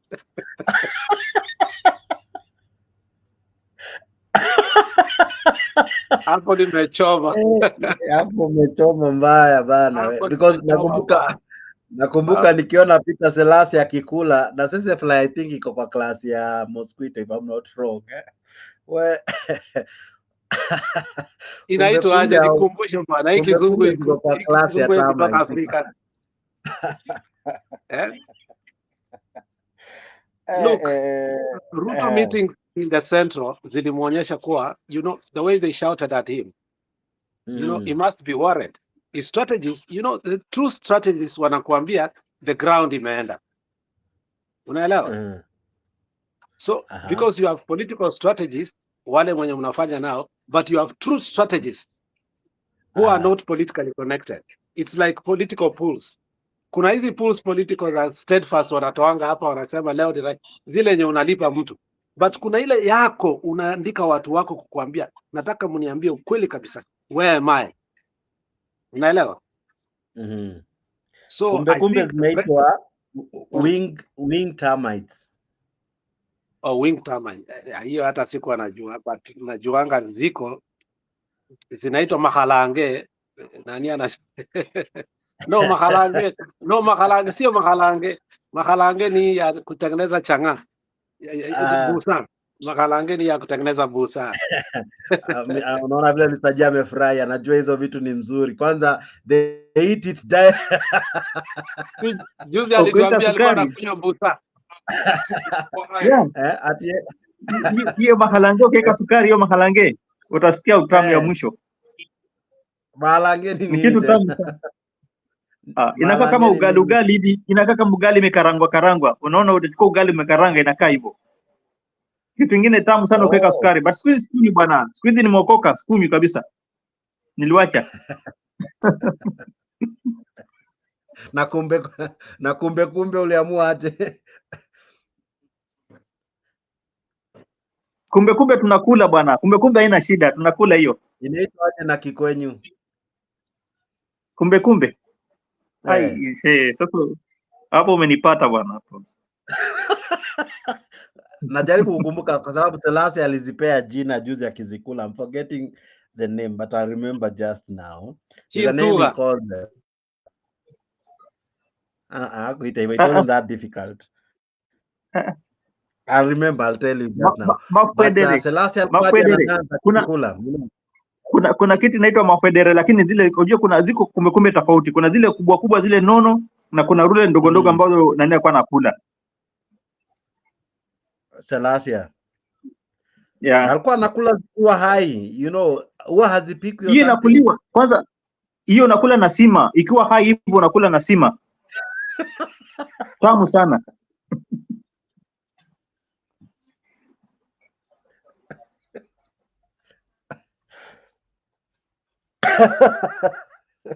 Naona Ela hapa anasema hawezi ingia saa hii, breathing fire and brimstone. Anamwaga moto huko nyuma ya tent. Leo ameamua kuwa Sifuna. Acha tunamngojea hapa. But kabla akuje Mr. G, why do you think the president is so much in Western? No, you know, this guy alikuwa ameingia sana Central Kenya. Na unajua Central Kenya believed in him kwa sababu ile propaganda na lies. But at the moment Central Kenya ni kama ina slip away. Sasa inamtoka kabisa. Watu wengi mpaka unapata anaanza kubumiwa, anaanza kuwa heckled in Central Kenya. Even though not only in Central Kenya, but Central Kenya ilikuwa ni kama yake. Kuna watu from Central Kenya walikuwa wanasema yeye ndio kingpin wa Central Kenya. Those people from Central walikuwa wanasema yeye ndio kingpin. Walikuwa wataka hata story ya uhuru, wataka story yote. But now at the moment people wamemtoka from Central Kenya, hawamtaki vile anakuwa anamtaka kitambo. Sasa anaangalia another group, another tribe ambao iko na watu. Na ukienda kwa Central Kenya, ukienda kwa Western is the big count, and is a big, nitasemaje, is a big community ambao if at all unaweza kuwaweka pamoja alafu wavote as a block, basi umepita. The problem ni kwa in Western Kenya kwa hawavoti kwa block, kwa kuna hiyo mgawanyo kidogo, but ukiweka wote wa vote kwa group kama Western Kenya as a community, utakuwa umefaulu kura. Sasa this guy ameanza ku make intrude kwa sababu anaona huku kumeanza kuwa slippery. Sasa anajaribu huku atito aanze kuja kwake, lakini hawezi toboa kwa sababu wale ni ODM. Wale wanamwangalia tu nyuma hivi, lakini hakuna mahali atatoboa. Anaweza rudi Central Kenya akatoboa, but in Western Kenya asijidanganya, hapa hawezi. Ile iko locked ODM. Now, Mr. Alex, is Ruto the man to bring in the elusive Luya unity? No, you can't. There's no way those people can unite, because if Mudavadi could not agree to unite with Wetangula and form one party, had they agreed earlier before the clear order, they could feel a sense of owning a party, like when Vijana Wamalwa was there. Remember, the person who was supposed to take over was Mukisa Kitui, and Wetangula hijacked. And when he took over, most of the people left. And it's a one-man show. I mean, his party is a one-man show. And if you look at ANC, that's a serious joker. You know, I don't listen to Mudavadi. Neither do I even pay attention to him, even when he's speaking economic things, because the man has failed himself. To a tune of 4 billion, you can man Vihiga so that Ruto cannot win your constituency. So even his own MCA is from UDA. I mean, then you look at it, then you ask yourself, who is this man? I mean, how foolish is he? If his wealth is 4 billion, put 1 billion, and then chukua yote, and these people will be, and ask hefty payments to the party, and you return your money in 5 years. You know, that's how you invest in politics. But Mudavadi did not do that. So the senator, the women rep, the senator who is Osotsi, the women rep Musau Jinake, and the governor, all of them, they are ODM. So mahali Ruto alituchapa ni women rep wapi? Wa Vihiga, where Mudavadi comes from. Okay. So when you look at Vihiga, I mean, the way Ruto alichukua ma MCS, lakini sasa hizi viti kubwa sasa ndiye alituachia. Unaangalia Mudavadi the way anafanya. I mean, the guy does not know how to code. I mean, let the guy stop politics completely. Let him go do something else. Because at his age, as well, he can retire and do something else because he has money. Maybe go do business, as a consultant, because he has a name now and he can deal with the government. But in terms of how he can manage this, that's why I'm telling you that both of these two guys, they don't want to come together. If they came together for the Luya community, I think then they will have a party where they can run. Which, when you look at, there's a person who said that utaenda kwa party ambayo iko na mbunge mmoja na MCS wawili, utaenda party yenye iko na wabunge wanne, MCS watano. You know, anasema hapana, kama unataka kuendelea, enda kwa party iko na wabunge wengi, kwa sababu there's a lot of benefit ikifika hapo, which is true. So I think these two guys wanadanganya Ruto, and I think waliiba kura some few places, and but in Kakamega hawakuiba sana because Oparanya did a good job. But the guy that was in Bungoma, the governor, who did a very good job by them, more than Lusaka. Basically, I think alikuwa overcame because Ruto alimwaga pesa huko for Wetangula to be able to bribe people and churches and everything. So they are trying to, now that the church has refused to be bribed anymore, and now that the church is apologizing to us, now that the church does not want these things to be used in the pulpit, their pulpits anymore, that's why unapata Ruto is going to rally. And we told Ruto yesterday, look, the problem we are saying your government is rotten is one. It's because you never sit in the office and know what is happening. You are running as if you are running in campaign. That was a campaign. That was nothing but a campaign. Hello. Instead, the man sit down in the office, do what he's supposed to do, maybe know the corrupt people, and be able maybe to put a country in order. But if you are out all the time, because nilisikia akiuliza huko, ninaweza shindwa hapa Bungoma mali nalala. Mimi siwezi angalia hawa watu wote, naweza shindwa because baba slept at Steve Wanyonyi's house. Sana nafikiria hata yeye anaweza kulala huko so that ajulikana alilala huko. Ndugu yangu, delegates ambao baba alichagua na akaweka Bungoma, ili nishtua mimi mwenyewe.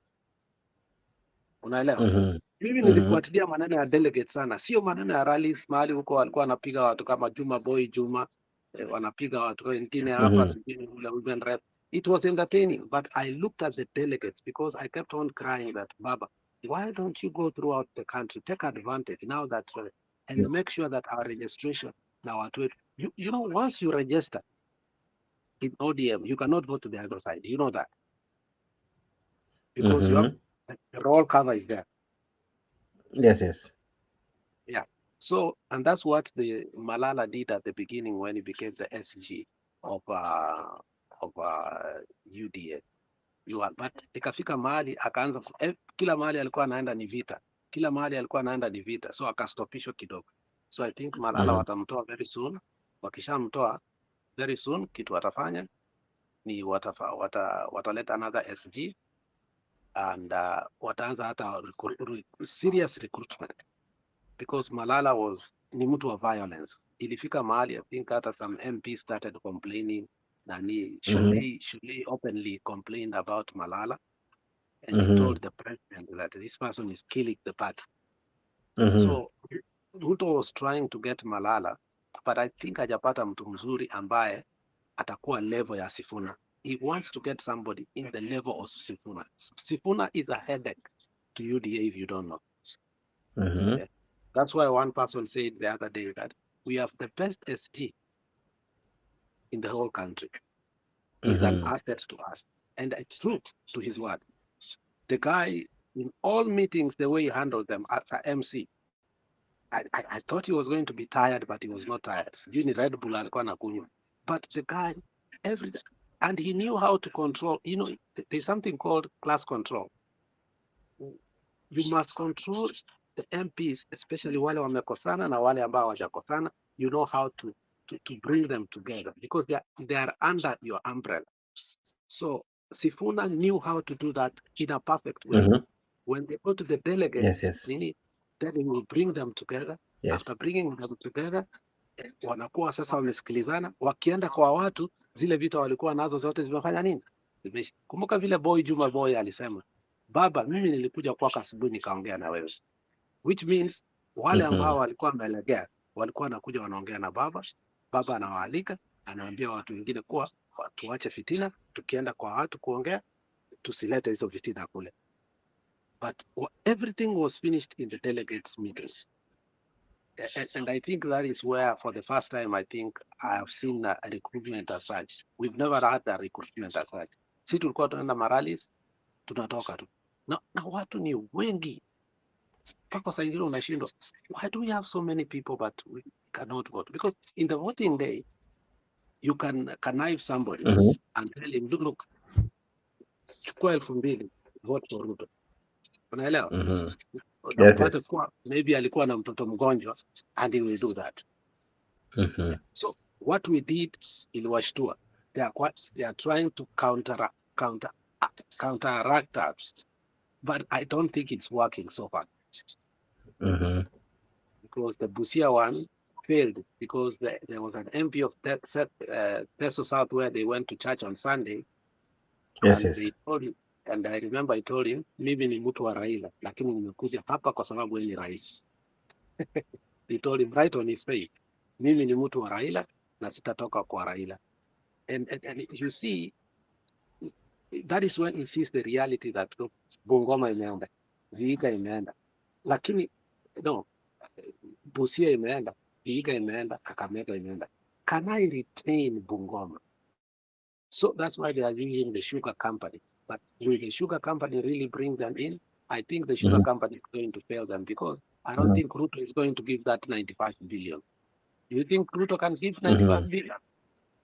In your estimation, do you think Ruto can give 95 billion? It's not. I don't know. I don't think so. I don't think so. 95 is too much to give. Utatoa wapi 95 billion? Haiko kwa budget. It's not budgeted. No? I think it's 50 billion. No, they said 95 billion. It was 95. All right. Yeah, that's what they said. Yeah. Now, to other sad news, kuna mahali kuna chomeka, I think some hours ago. They have been able to put out the fire, but we'll be able to look at that news in the morning. Many are feared to be dead in that fire in Embakasi. Ladies and gentlemen, to that sad story. Maybe I can just play a footage to kadogo ka the fire that is ongoing. I don't know if it has been quenched out. I'm yet to find out. But as I was coming in the show, that was equally news-making headlines. This is the fire I'm talking about. A very serious, big fire explosion in Embakasi. It's a residential area. Many people are dead. Many people are just lying on the road. Oh Jesus, this is a whole residential area in Embakasi, just next to Nyayo. We don't know what caused the explosion. I heard the explosion from very far, and all right, that is the clip. These fires, Mr. Alex, at times, are they generated to achieve an objective? Maybe you don't want to evict people. Maybe you want to build in something else. Do people begin fire, especially like this one, for a reason? So it has been done before, but this one you cannot know because it was an explosion. It might be a gas. Somebody inside the house and they put the gas. But it has been done before. Gikomba was always being banned when Moi wants to speak with the people of Gikomba. Wanachoma usiku, asubuhi Moi anakuja, fire trucks zinakuja, zinatoa hiyo moto, alafu na promise atawekea, and then they sign a pact that they will fanya nini, they will vote for him. There are many arsonists in the country who are sponsored maybe by the government or cartel or the people who want to grab land in a certain area. But they are so inhumane that it's at night and such fires in Anga. There are those people who will not even know that the fire started. By the time zimefika kwa nini kwa stairs, there is nowhere to go. So unabaki tu kwa nyumba. Now, you might burn, the cops might burn nini peke yake baki, the bones peke yake, and you may not identify those people completely because everything is up. You look at that, the magnanimity of that fire. It can tell you that fire is killing a lot of people. They are blaming inaweza kuwa kuko na gas involved, gas leak and all that. I think so. If there was a bad explosion, usually inakuanga ni gas. These gases tunatumia, they are weapons of mass destruction. These gases ambazo tunatumia zinakuanga weapon of mass destruction. Sometimes we need to be very careful, especially when we tell, especially hizi ndogo zinaitwanga aje, hizi ndogo zenye, the ones that the Meko one. Yeah. They are very dangerous because sometimes they overfill them. Sometimes they overfill them. It's supposed to be 5 kgs, but sometimes they put even 7 kgs. Which when the gas starts coming out, it's very dangerous. It can explode badly. And unless you know truly how to use a gas, way to me a stove because like now, if it's somebody's gas that has done that, imagine how many lives it has killed. It's immoral. But if they said it works, just look at that. This equally some of the footage from the fire. Look at that's what I said. Ukifika chini unapata moto. Angalia mahali umefika. Unaona hiyo apartment? Unaona mahali umefika? So hawa wanaokoka, lakini wenye wako huko, tell me. Yes, sorry. Just angalia Looks sasa, like an angalia explosion and all. just look at it. How can you save? Kama uko na watoto wawili watatu wadogo, unabebaje wote kwenda chini? Na watoto hawajui nini inaendelea. They are panicking. It's a sorry state. Complete sorry state. Wow. I know in the morning we'll get more reports on this. It's sad. I think it may happen to Masad Jioni. It's sad. We'll get the gist of the story. But it is so sad. Huh? Yeah, it is. That flame really speaks volume, eh?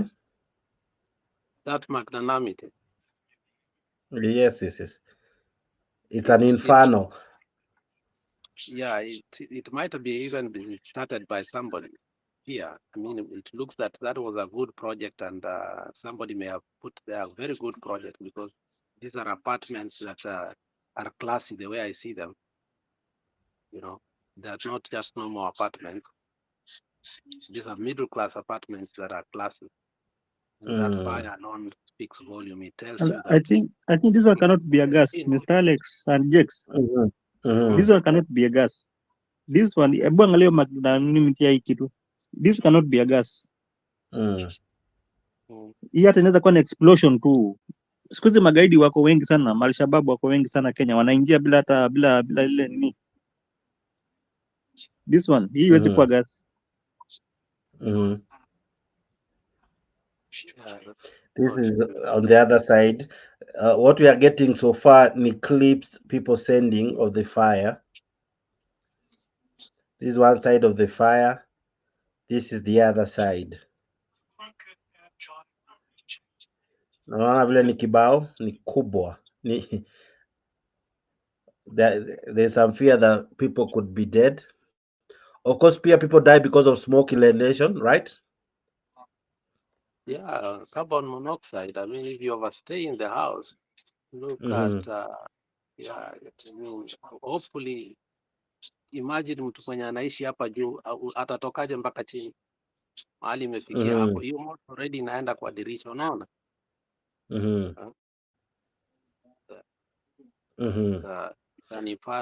It's quite unfortunate. I really hope not so many people have lost their lives. Our heart goes out to the people of Embakasi. It's quite unfortunate. I hope the MP is out there looking for his people. But the problem is that, honestly, we never invest in fire trucks. We don't want to invest. So in this country, when you call 911 Jakes, which is the number you call for emergency, ambulance inakuja, fire truck inakuja, askari wanakuja. You know? And the fire truck wakikuja, yani wanakuja wako prepared. Na kumbe mtu ni mgonjwa peke yake. We need to start knowing how to invest in that. Hii maneno tunaomba members of parliament pesa during the election tuwache kabisa, so that we can invest on structures. Moto zitaendelea kuwa na zitakuwa katika country yetu. Unaelewa?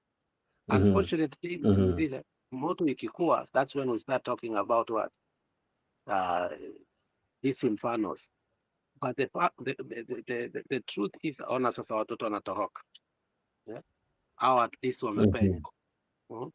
Mwingine ameendesha gari yake, yeye amepenya. Unaacha kila kitu. It's useless. Hata certificate wacha. Maisha ndio nzuri. I'm glad to see those who have been saved. Naona mzalendo amekuja hapa, lakini yeye si mzalendo, ni mchokozi. Mchokozi na wewe. But as Africa 24, our hearts goes out to the family and to the people affected. We really sympathize with you even in such times. It's not easy, I know. Fire is never a friend.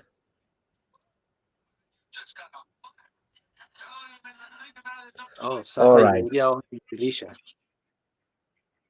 On this side. Yeah.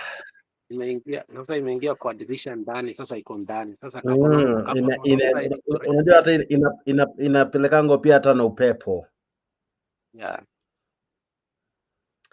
Well, we'll get the gist of it in the next show. We'll really try to find out what could have happened, but we really pray that no one has, not many. They are saying there are some who have lost their lives, but we are really praying for them.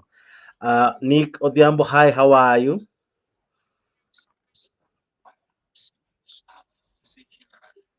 I'm okay. I'm very much okay. Karibu Very sana much kwa show. alive. Nataka kuona picha yako if you are okay. Oh, unataka kuniona? Yes. Alex, ndio huyu mimi sasa. Sema bana. Asante sana. It looks nice and better.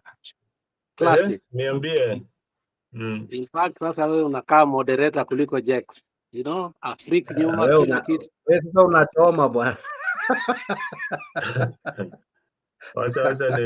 Acha ni sema sana lakini ndugu yangu.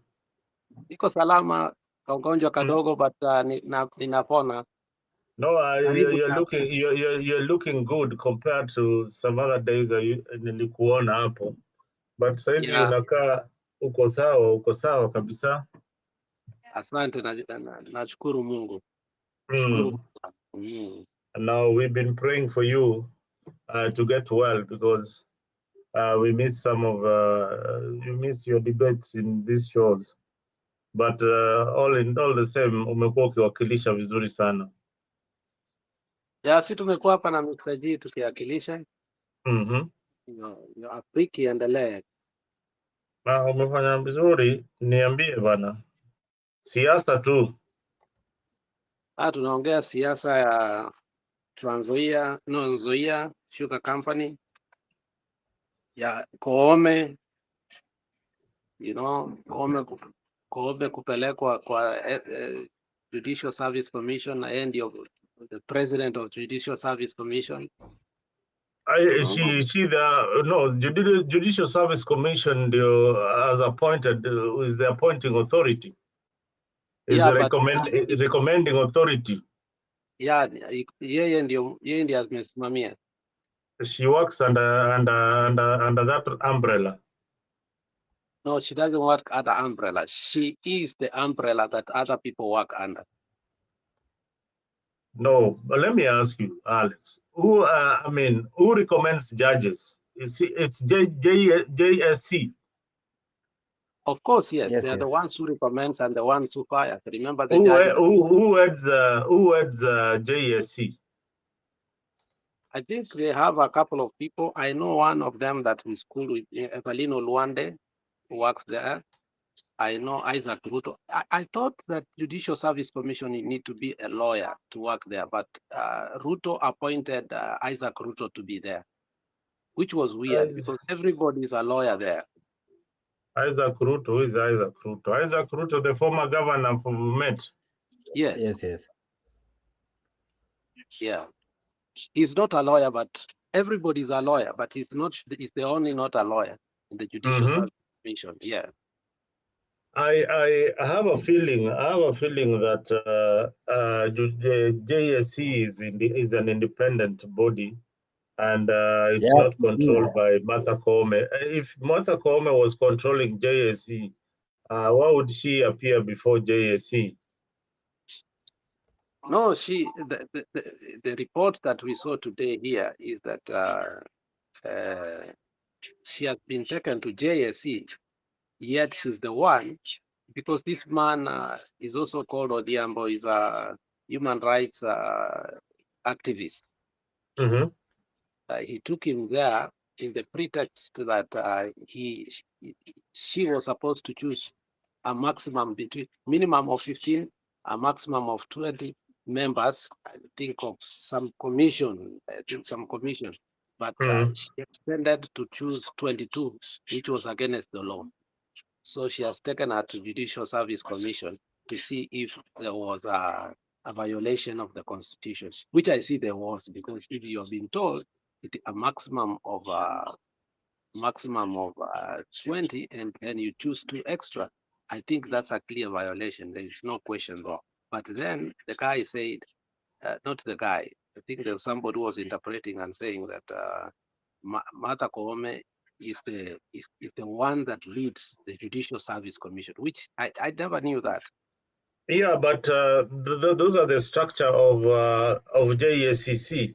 How JSC, there are Supreme Court judges who are also members of JSC, and Martha, she's the chairman of JSC. Automatically, if you become the Chief Justice, you become the chairman of JSC. I think that is how the structure is. I'm just giving a wild guess out there, but it's an independent body all the same. Yeah.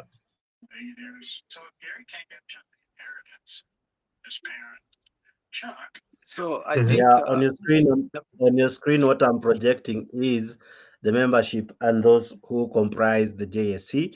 The Chief Justice, who is the chairperson of the commission, she actually is the chairperson of the commission, as Nick is rightfully saying.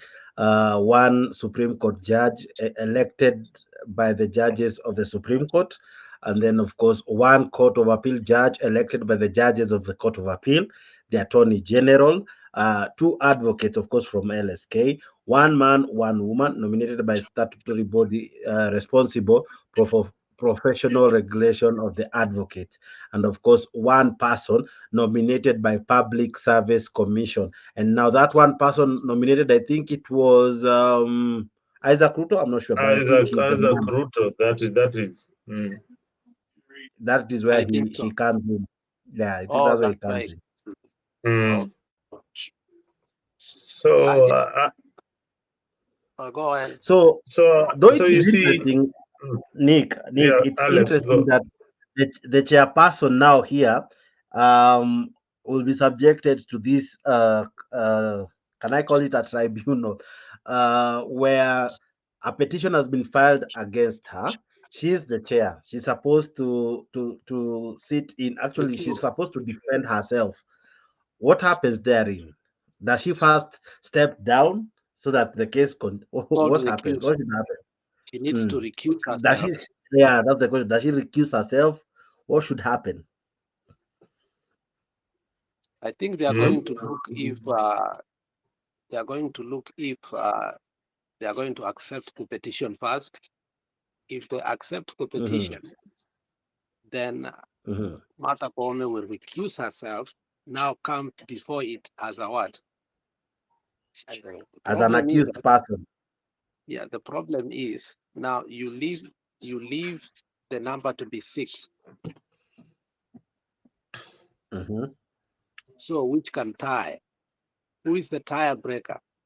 No, but you see, I don't think utaweza kuwa na any lacuna in that when she steps down, her deputy Philomena Mwilu stands in immediately as on an acting capacity as the chair. I don't know if that's the law, but I think that's what happened when Maraga stepped out. So I don't know. I don't think kutakuwa bado na 6. There will be 7. Martha yeah. Mwilu was the one who was acting before Koome was appointed.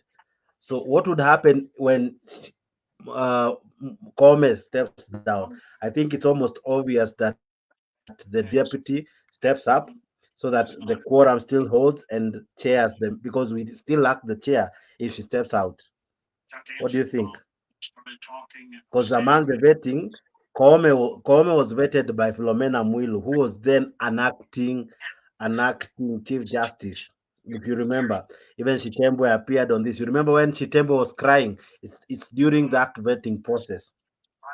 And this is the same organ that still punished Chitembo when he had an issue with Sonko.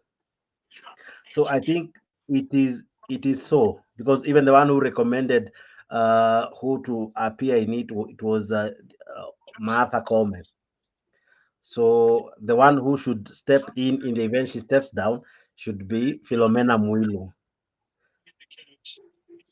Nothing can be left in a vacuum. I think they have to find a solution so that the votes do not hang. Oh, okay. Actually, I've not read the story. I'm just floating. I'm just trying to get what this story is all about. The Chief Justice resigning, the Chief Justice stepping down. I've not really grasped the Kenyan news lately. So what is happening with the Chief Justice stepping down? Not stepping down. She has been a petition has been filed against her. She's been accused by by an ordinary citizen. Yes. Yes. Yeah. Yeah, and then the case will be taken to the courts where she's heading as the Chief Justice. That case is going nowhere. Let us just continue. That one is going to be dropped on many grounds. It's going nowhere. Yeah, but that is what definitely going nowhere. That one will be dropped on technical grounds. It's definitely not going anywhere. It's just a waste of time. Yeah. Personally, I think it's a waste of time because the Chief Justice is the head of the Judiciary and also the head of JSC, and also she's a member of the Law Society of Kenya. You know, there's so many things there that Kenyans sometimes are excited about things that don't even make sense. Yeah. All right. The other thing, what else did you look at, Mr. Alex? We have looked at a lot. Did you see the confrontation between Sifuna and this young? What do you call this man? I saw. Nani is called Mungatana. Yeah, what did you make I of saw. For me, I think people in Azimio and especially ODM, they are very, very confrontational, and you know, I don't find a lot coming from Sifuna apart from the English and confronting other people. There's nothing much that comes from him. So it's more of a demonstration. Because I think because I know you belong to that group, so I expect that from you. So it's a lot of English, but a lot of nothing. Just watch that clip to the end and tell me what you came up with. What was being told? Yes, sometimes it's good to be disrespectful to the president. Yes, you can be as disrespectful as you want if that gives you that leeway, or that gives you that mileage politically, or that gives you a base, that ignites your base. And Alex feels so happy about, how you performed on national TV. But you see, when you're on national TV, you have to bring out the issues that are really affecting Kenyan and solutions. I don't find any solution coming from. What did Mungatana bring in? What did Mungatana bring in? I think Mungatana was bringing civility. Like, let us have a debate. Let us not have a shouting match. Let us not try to outshine each other. Let us have a conversation. Alex, when you come here, we normally have a conversation. Sometimes we disagree to agree on certain issues, but when we start shouting at each other, trying to prove a point that you know better than me, then we miss the point. The whole idea is try to educate Kenyans of the reality. Even if Ruto is this madman, is this crazy man who is breaking the law, quote the law, tell us what is doing wrong. And after that, tell us this is what they ought to have done, and this is what the law is saying. And what really amuses me is that the same person was the other time not recognizing the law itself, which is the institution, the presidency. Yeah, if you don't respect the constitution of Kenya, when Ruto was elected, that is the constitution of Kenya speaking. So when you see, again, you come and say, you know, you don't respect the law, and at the same time, you don't respect the Chief Justice. So it's a whole, unajua ile kwa Kikuyu kuna ile chakula upika iko na viazi ndani, iko na mnyama ndani na iko na githeri na mbosho ndani. I don't know what is that. That is hiyo sijui mnaweza ita aje. Mimi huona watu wa ODM wanakaa hivyo. Kama hizo Ruto tu chakula wako kila mahali, yani they are everywhere without any solution, lakini ukikula hiyo chakula tumbo inaharibika mbaya sana. So hivyo ndio unaona wakina Sifuna wanapia, but Wakikuyu wanaikula tumbo iharibike. Ndio kwa sababu wao wamezoea kukula, watu wa ODM wamezoea hiyo chakula, so hiyo ni chakula yenu. Unaona vile wewe ukiona Sifuna unafurahi sana kumuona akitokea. Mimi nikuona hapo umechoma, hapo umetuonea. Haona kuna kishamana ongea. Hapo umedanganya. You come here, we debate with you very well. We disagree to agree agreeably. No, Alex, that's how I look at it. I look at when I watch a debate between Sifuna and Aluale, and they start on a very good note. They start with the issues. Then the emotions get into them. And niliwaambia kitu moja, hii siasa usiweke kwa roho sana. Yani umeweka kwa roho like it's a matter of life and death. People in Azimio and ODM behave like this is a matter of life and death. Ni kukufa na kupona. Kesho Raila atakuwa na Ruto kwa meza moja, saying that huyu jamaa anafanya kazi mzuri sana. Tutasema ulikuwa prophet of doom. Ulituambia hii mwaka ipiti before Ruto na Raila wasalimiane. See, these are the groundwork is still being laid. Wewe ulisema nini? Wewe ulisema nini, Alex? Wewe unafikiri kusalimiana watu wanaanza tu kusalimiana polepole? Hapana, lazima kukuwe na vita kwanza. Umeanza shouting match. Lazima kukuwe na vita kwanza ndio tusalimiane. Lazima tukuwe na sababu ya kusalimiana. Unaona? Then we are laying ground. Sifuna was laying ground. Then Sifuna was laying ground. Mudavadi told you there'll be an earth-shaking revelation coming very soon. Jamani, kuna earthquake na hakupata kitu yoyote kiliika bwana. Sasa huyo jamaa si tutamwonea huruma. But Sunday alisema we have another earth-shaking announcement coming. Yeah? Nani alisema? Sunday he said there is an announcement that will shake the country coming very soon. Sunday. Yes, that's what he said on Sunday. Let us wait for the announcement. Let us wait for the announcement. The only thing I feel is that our country is lagging behind. The dollar rate is going really high, and investors are not planning to come to Kenya anytime soon because of the political scene. You know, the reason why Raila and Uhuru got together is because they wanted things to come down and investors to come to our country. What Azimio is doing, they're putting a lot of pressure and a lot of money out of the country at the moment. So this kind of political bickering is not good for the economy.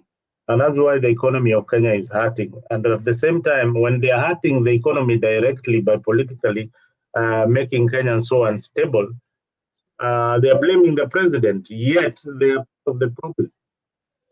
But our work is oversight. You're oversighting what? What can you oversight? And you are on the street demonstrating. Oversight?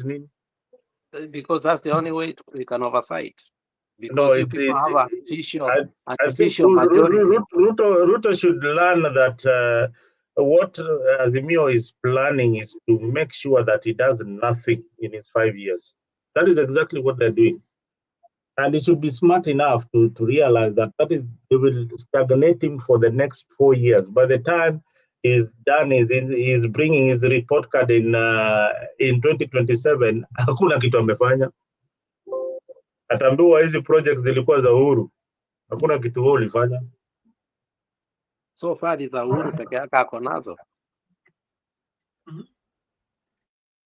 Yeah, that's a propaganda that is working so well. I said that ODM Azimio is winning on the propaganda war, and Kenya Kwanza need to think very, very fast that they are losing on the propaganda. They are not losing on their goals, but on the propaganda. Oh, where is this man? Embakasi. Containers. A gas explosion in containers. Oh, that's Mradi area, and I wouldn't know that. Where is that? Embakasi. Yeah, that is Babu Owino's constituency. Yes. And that is also my area. Babu Owino is my MP. We are saying several people are feared dead because of that fire. It happened a few minutes before midnight. Wow. Inaendelea actually. Pole. Na nini inaitwaje? Fire trucks na hapo si ni karibu na KDF, Kenya Defense Force. They have got fire trucks. They need to step up. Hiyo area kuna askari wengi sana. Kuna GSU, kuna AP, kuna Kenya Army hapo, kuna Nairobi County Council. They need to step up and put out that fire. I remember that kind of fire happened sometimes back in when Kenya Pipeline. Unaona hiyo pipeline. How old were you, Alex, when the oil refinery hapo hiyo pipeline ililipuka? Hiyo tangi ya mafuta hizo zilichomeka. Nakumbuka, but I don't know. I think I was in primary. I'm telling you, on that day the sky was red. For the first time niliona mlipuko. Watu wanaongeaga juu ya mlipuko ama juu ya vita. It was like a war zone in Kenya. But hata ukiangalia hii flame si kidogo bwana. Hii wewe nakwambia hiyo ingine ilikuwa imeshika mpaka sky. You are looking at the sky is red from Westlands, anywhere in Nairobi ungekuwa unaangalia the sky is red. Hiyo flame. Hii flame bwana, hii ni ya gas. Inakaa huyu jamaa alikuwa hapo, kuna storage facility or something like that. Yeah, there should be something that caused that. You might be right. Kuna mtu alikuwa anauza gas, maybe ilichapa kutoka kwa nyumba ya fulani. Wakati kuna mtu anauza gas hapo, maybe zilikuwa 100. Hapo inakaa kama Nyayo Highrise. Hiyo mtaa inakaa kama Nyayo Highrise. Looks like Nyayo Highrise in Embakasi.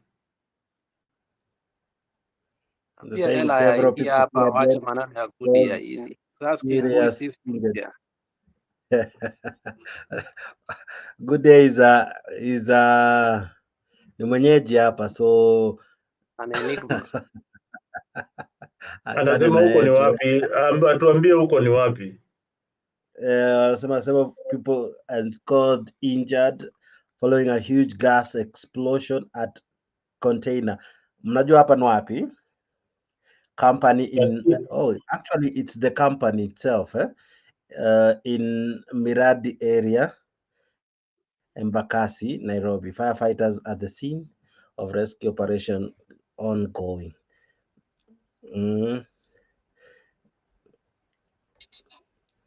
I really hope watu wengi wamepass. Fire can really be destructive, extremely destructive. Naona anatorokea from the stairs. Hiyo moshi ni kubwa. Mimi nauliza wewe, je, huku ni wapi? Unajua mnaongea tu, lakini huku sasa ni wapi? Ni Nairobi na wapi? Container kampuni ya what? Kwa hii poster wanasema ni place inaitwa Container, kampuni iko mahali inaitwa Miradi area. Sijui ni wapi panaitwa Miradi. Oh, okay. I'm not aware of any place inaitwa Miradi, Nairobi. Miradi area, Mradi area, Embakasi. That's a new one. I've never heard of a mradi. But even those flats zinakaa mpya mpya, si ndio? Hizo flats zinakaa kama Nyayo High Rise. Nyayo High Rise flats in Embakasi. Okay, they are not very new, but they've been there for a while, and they're well maintained. But inakaa iko nyuma yake. Unajua wao wanapiga hii picha wanaipigia kutoka kwa umbali sana. Yeah, because you cannot equally come close to the fire. Hiyo wako mbali, hiyo moto iko mbali. Lakini naona watu wanatoroka. Unajua pia moshi inaweza kuaffect hata kama uko this far. People are running away. I mean, the power line might be here with a child. You see that woman with a child?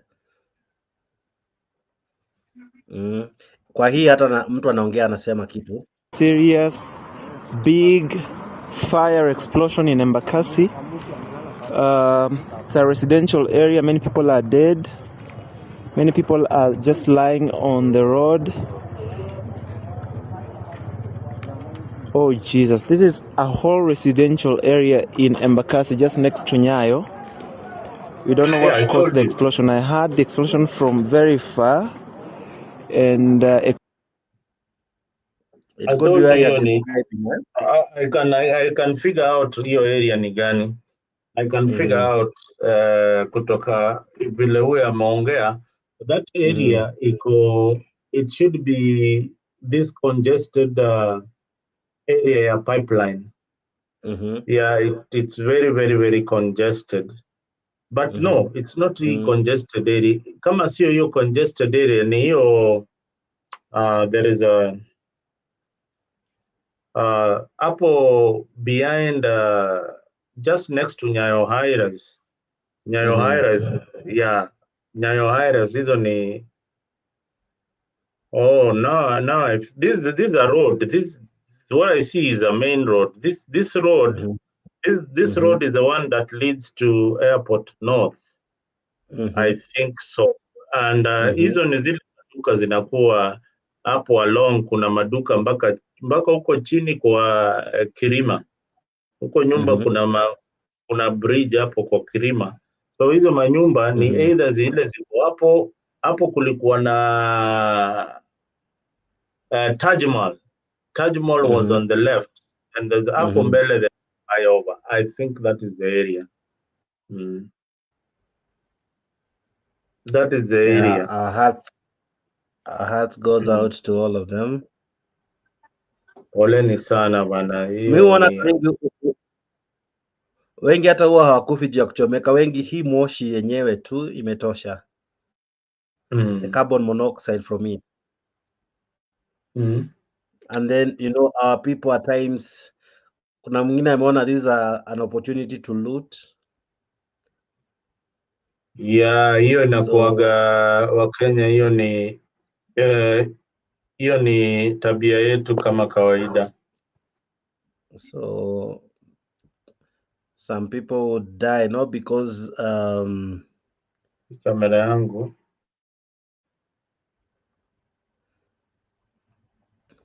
And then there's this other one. This one shows from the buildings now. This one is from the buildings.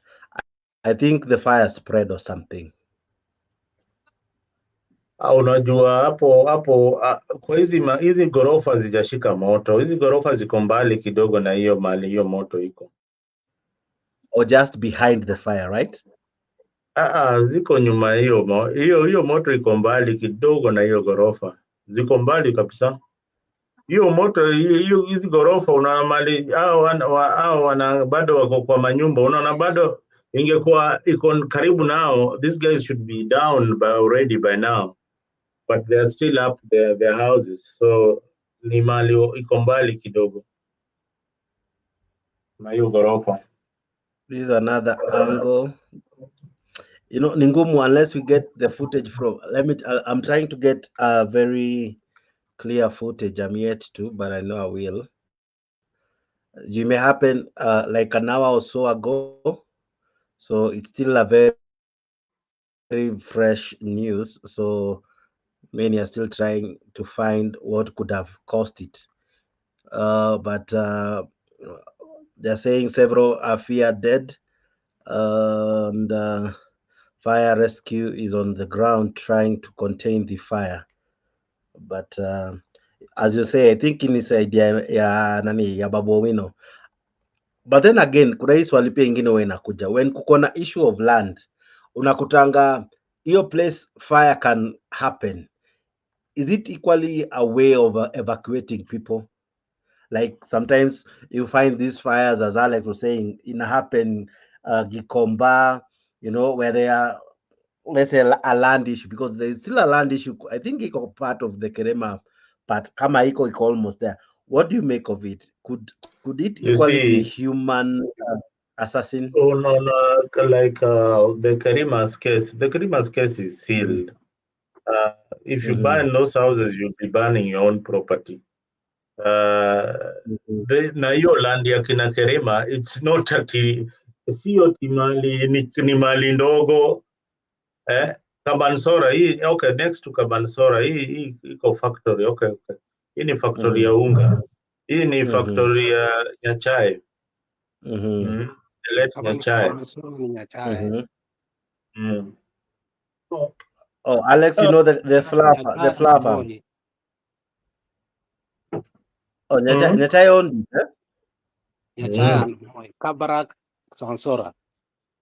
Sansora is the company for Moi Kabarak. No, Sansora is for Nyachai, and Kabarak was a company for Moi. So they owned Kabansora together. Yeah. So okay. Oh no, the issue of the land hiyo ya nani ya Babu ya Kirima, it's a big land. Hiyo si land, yani ni land kubwa, yani ni mali kubwa, watu wameinvest hapo, ni watu wengi sana. People put very nice homes, watu wamejenga maflat na nini, and they bought the pieces of Nima 60 by 30. They bought them from brokers, na hiyo land ndio ilifanya watu wengi sana wakakufa.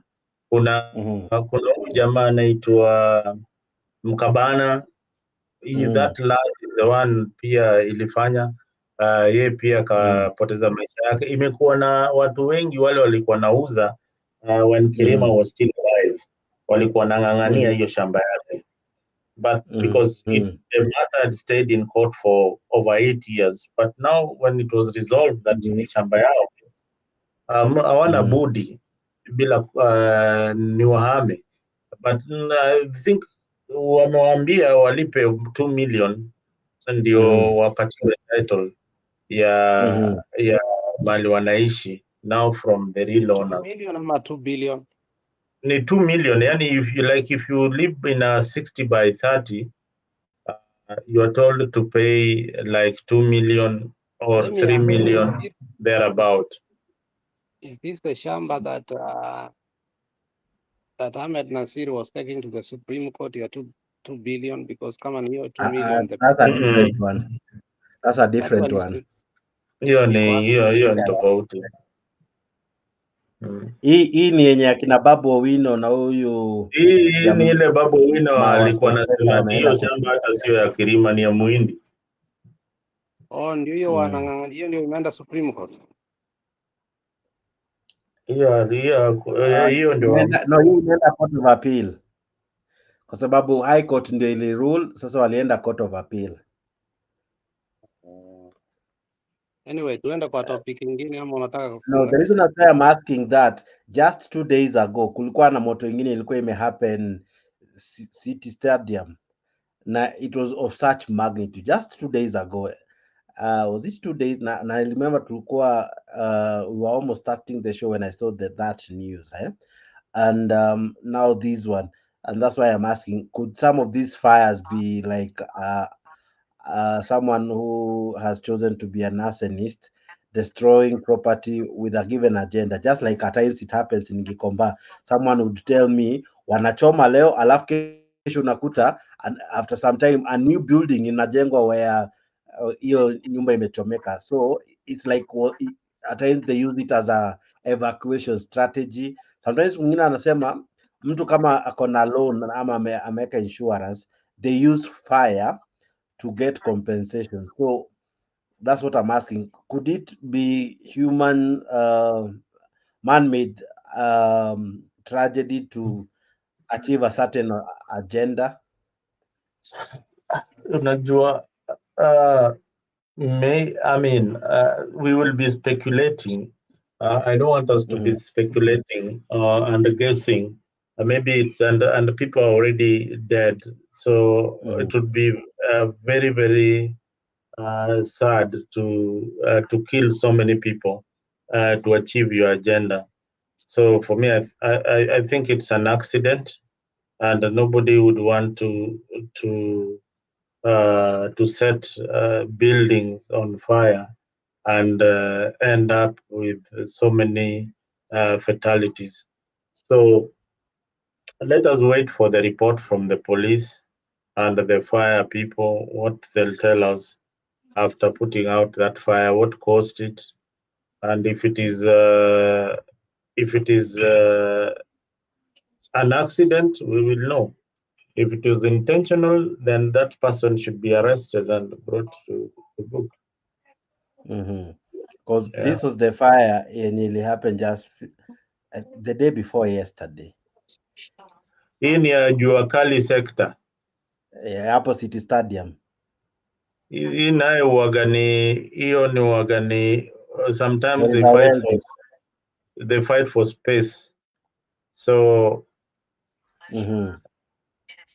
hata ukichoma hivyo baadaye tu unapata wanarudi wanajenga. The next day washajenga. Most politicians will come back there and help them reconstruct those structures. Yeah. So some of these premises are very, very unsafe, especially mambo ya stima, wametap na nini, not looking at the security measures or precautions that they need to have taken. So anything can happen.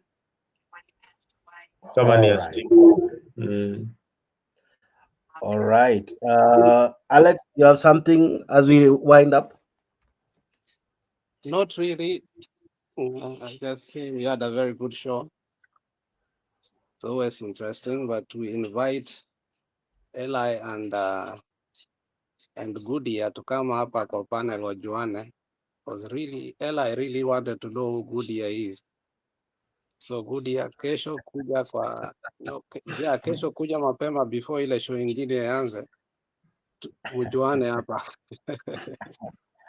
Naona wanajuana na jamaa anaitwa Penya Gaka, so watafutane tu, watajuana.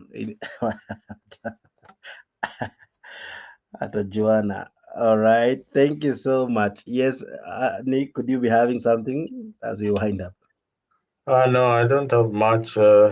It's only that I ask Alex and his crew to keep calm, to try and leave Ruto alone, let Ruto work for the people of Kenya.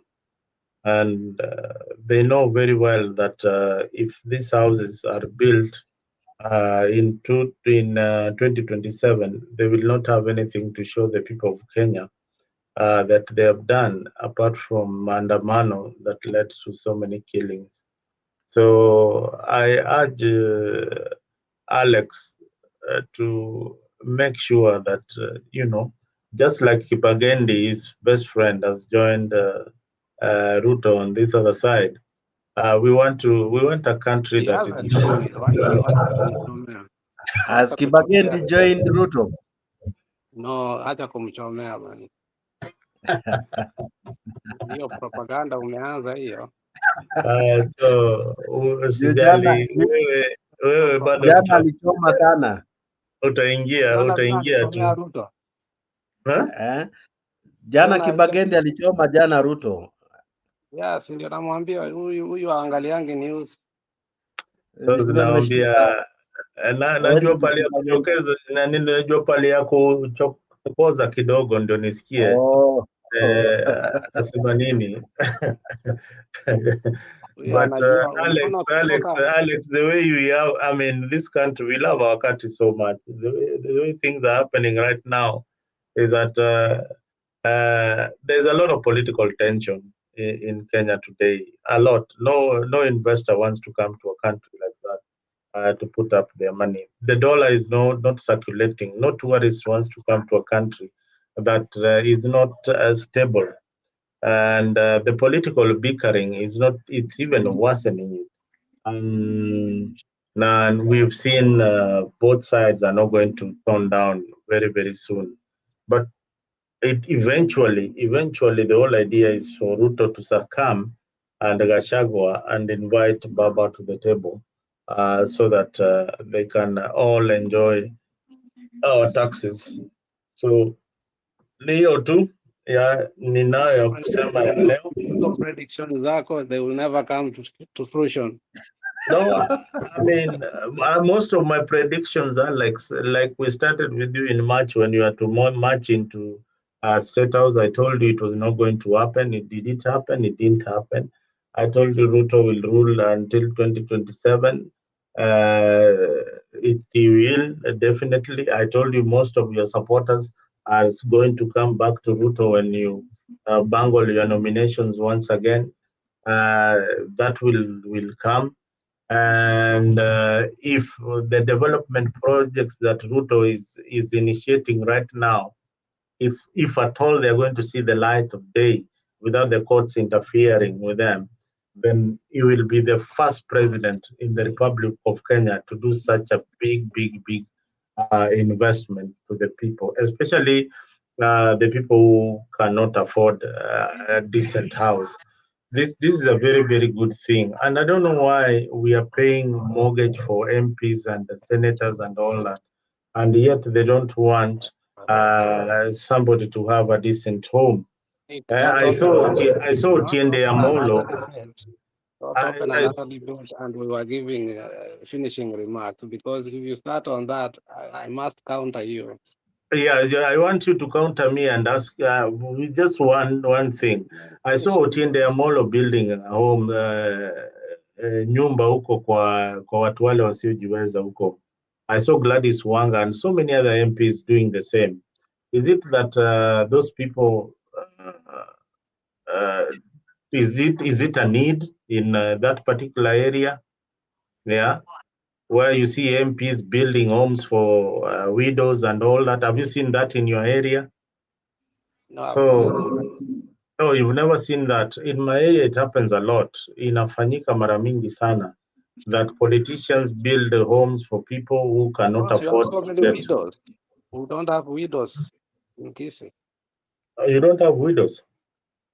You guys have so many widows. Yeah, we have so many widows in Nyanza. And widows. Sauti yako imepotea, Nick. Sauti yako imepotea, Nick. Yeah, so wewe wacheni Ruto wajengee watu wale hawajiwezi kulipa, hawawezi afford mortgage, wapate manyumba. Hiyo roho mbaya hiyo mko nayo ya Ukenya na kutaka nyinyi ndio mko na manyumba peke yenu, wacheni. Hiyo ni roho mbaya, hiyo shetani mpeleke huko mbali. Sisi Ruto atajengea mama nyumba, watu wa mama mboga waweze afford manyumba na waishi vizuri. So, kama nimejenga nyumba, mbona nikatwe housing levy? Kwa sababu lazima wewe, mbona unasaidiaga maskini? Kwa sababu lazima tuinue watu wale wako chini. Kama Mungu amekupatia uwezo, lazima uinue watu wale wako chini. Hakuna, hiyo ni scam. Hakuna the price for 2-bedroom trickle down economy ya Biden na Bidenomics inasema namna gani? Hata umeanza yelling match. Pole. I think niyo kasumba ya ODM bado niko nayo kidogo. All right. Audio subside. Funga studio bwana, nimechoka. All right, guys, thank you very much. 4 hours in, but wadau, tomorrow Friday saa mbili, we have another interesting show happening here at Africa 24. Now, this is an interesting one. It's a show that premiered last Friday, and it's a show for you, yeah, wewe ambaye you have had issues na mapenzi. This is your show. Why did I say this is your show? Yesterday I said not everyone is in politics, or is into politics. So we make sure here at Africa we give you all kinds of programming. And tomorrow, ladies and gentlemen, we have another interesting show with able guests, or rather with able panelists, who will share and dive into matters relationship, matters marriage, matters divorce, matters heartbreaks, matters knowing the right person to marry, if someone is a joker or not, among many other things. Watu watakuwa wanalingamua. So what do? Make sure you subscribe to Africa 24, and equally make sure you watch this program. This program is for you. This program is a program you will definitely enjoy. This is a program that it will really captivate and entertain you tomorrow. So stick around and watch this program. What program am I talking about? Bed of Roses. Join us every Friday from 8 p.m. to 9 p.m. for a captivating journey into the world of love, relationships, and romance. Presented by the dynamic trio Maggie Knox, MC Jesse, and Annie Waweru. Bed of Roses promises to be your weekly dose of heartwarming stories, insightful discussions, and expert advice on matters of the heart. Whether you're single, in a relationship, or simply love a good love story, this is the show for you. Don't miss out on the chance to unwind and indulge in the joys and challenges of love, all brought to you by our talented hosts. Tune into Africa 24 every Friday from 8 p.m. to 9 p.m. and let us guide you through the enchanting world of Bed of Roses. Subscribe now and mark your calendars. You don't want to miss this. See you there.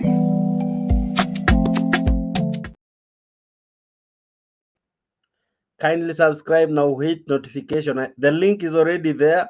Guza hiyo link ya hiyo show. It's already there hapo kwa YouTube. Iguze and be part of that conversation tomorrow, so that ikianza tu hivi unakuwa notified that imeanza. All right? Thank you very much kwa wale ambao mmekuwa mkitu support throughout all this. You guys are just but fantastic. Watu wa comment section mkiongozwa na Goodyear, asanteni sana. Goodyear, you are in. Asante Geoffrey Ruto, I see you. Eli ambaye naona leo anaitwa Ella. Sawa wadau, mnafanyanga ile kitu kwa comment section Jared Nyaribo, I see you. Reimuso Yegon, I see you. Asante sana. Namuona my good friend Mr. Sorry, I had seen his message hapa juu ziko mingi, hata nifikie hiyo message, but thank you so much for being part of this great conversation happening always at 10 p.m. here at Africa 24. Yes, come now. Asante sana kwa kuwa part of the show and equally participating in the comment section. Na wengi ambao mliparticipate, akina Penya Gaka, asanteni sana. You guys are just but fantastic hapo kwa comment section. Equally you, my viewer, thank you so much for being part of this. I equally urge you and ask, and I beseech of you, kindly subscribe to Africa 24. Kama uja subscribe, kimbia hapo YouTube and give it a like, give it a subscription, for you never know. Yeah, you never know. Hii ni ile channel ambayo inakufanya ile kitu. So kimbia subscribe, tujenge kama jinsi tunavyokujenga na vipindi murwa kabisa. So tujenge na kusubscribe. Subscription is totally free of charge. All right, subscribe to Africa 24. Let us keep the numbers growing. Thank you very much to many of us that keep on subscribing. Subscribe. Kimbia YouTube, after Africa 24, subscribe. Africa 24, subscribe and like all our videos and all our programming. All right, see you tomorrow morning for the newspaper review. All right, thank you very much. Of course, I've always been your host, Jex, the moderator. I'd never take this for granted. It's always an honor and a privilege to appear and even moderate such shows. Thank you very much for always keeping me company, and equally for always making this program a very entertaining and captivating show. Thank you very much. It's always an honor to be part of this. See you tomorrow. I wish you the very finest of blessings and equally God's protection. May you have a good night, good morning, good afternoon. Tuonane wadau. God bless you. Bye-bye. Tunasonga mbele watu wote wa Jamhuri Kenya yetu. Tunasonga mbele watu wote wa Jamhuri Kenya yetu. Haya sisi sote wananchi tushangilie. Eko Jamhuri, eko Jamhuri, sote eko Jamhuri Kenya yetu yaenda mbele. Eko Jamhuri, sote eko Jamhuri, eko Jamhuri Kenya yetu yaenda mbele. Mwaka wa 60 umefika, tangu Kenya iwe huru. Mwaka wa 60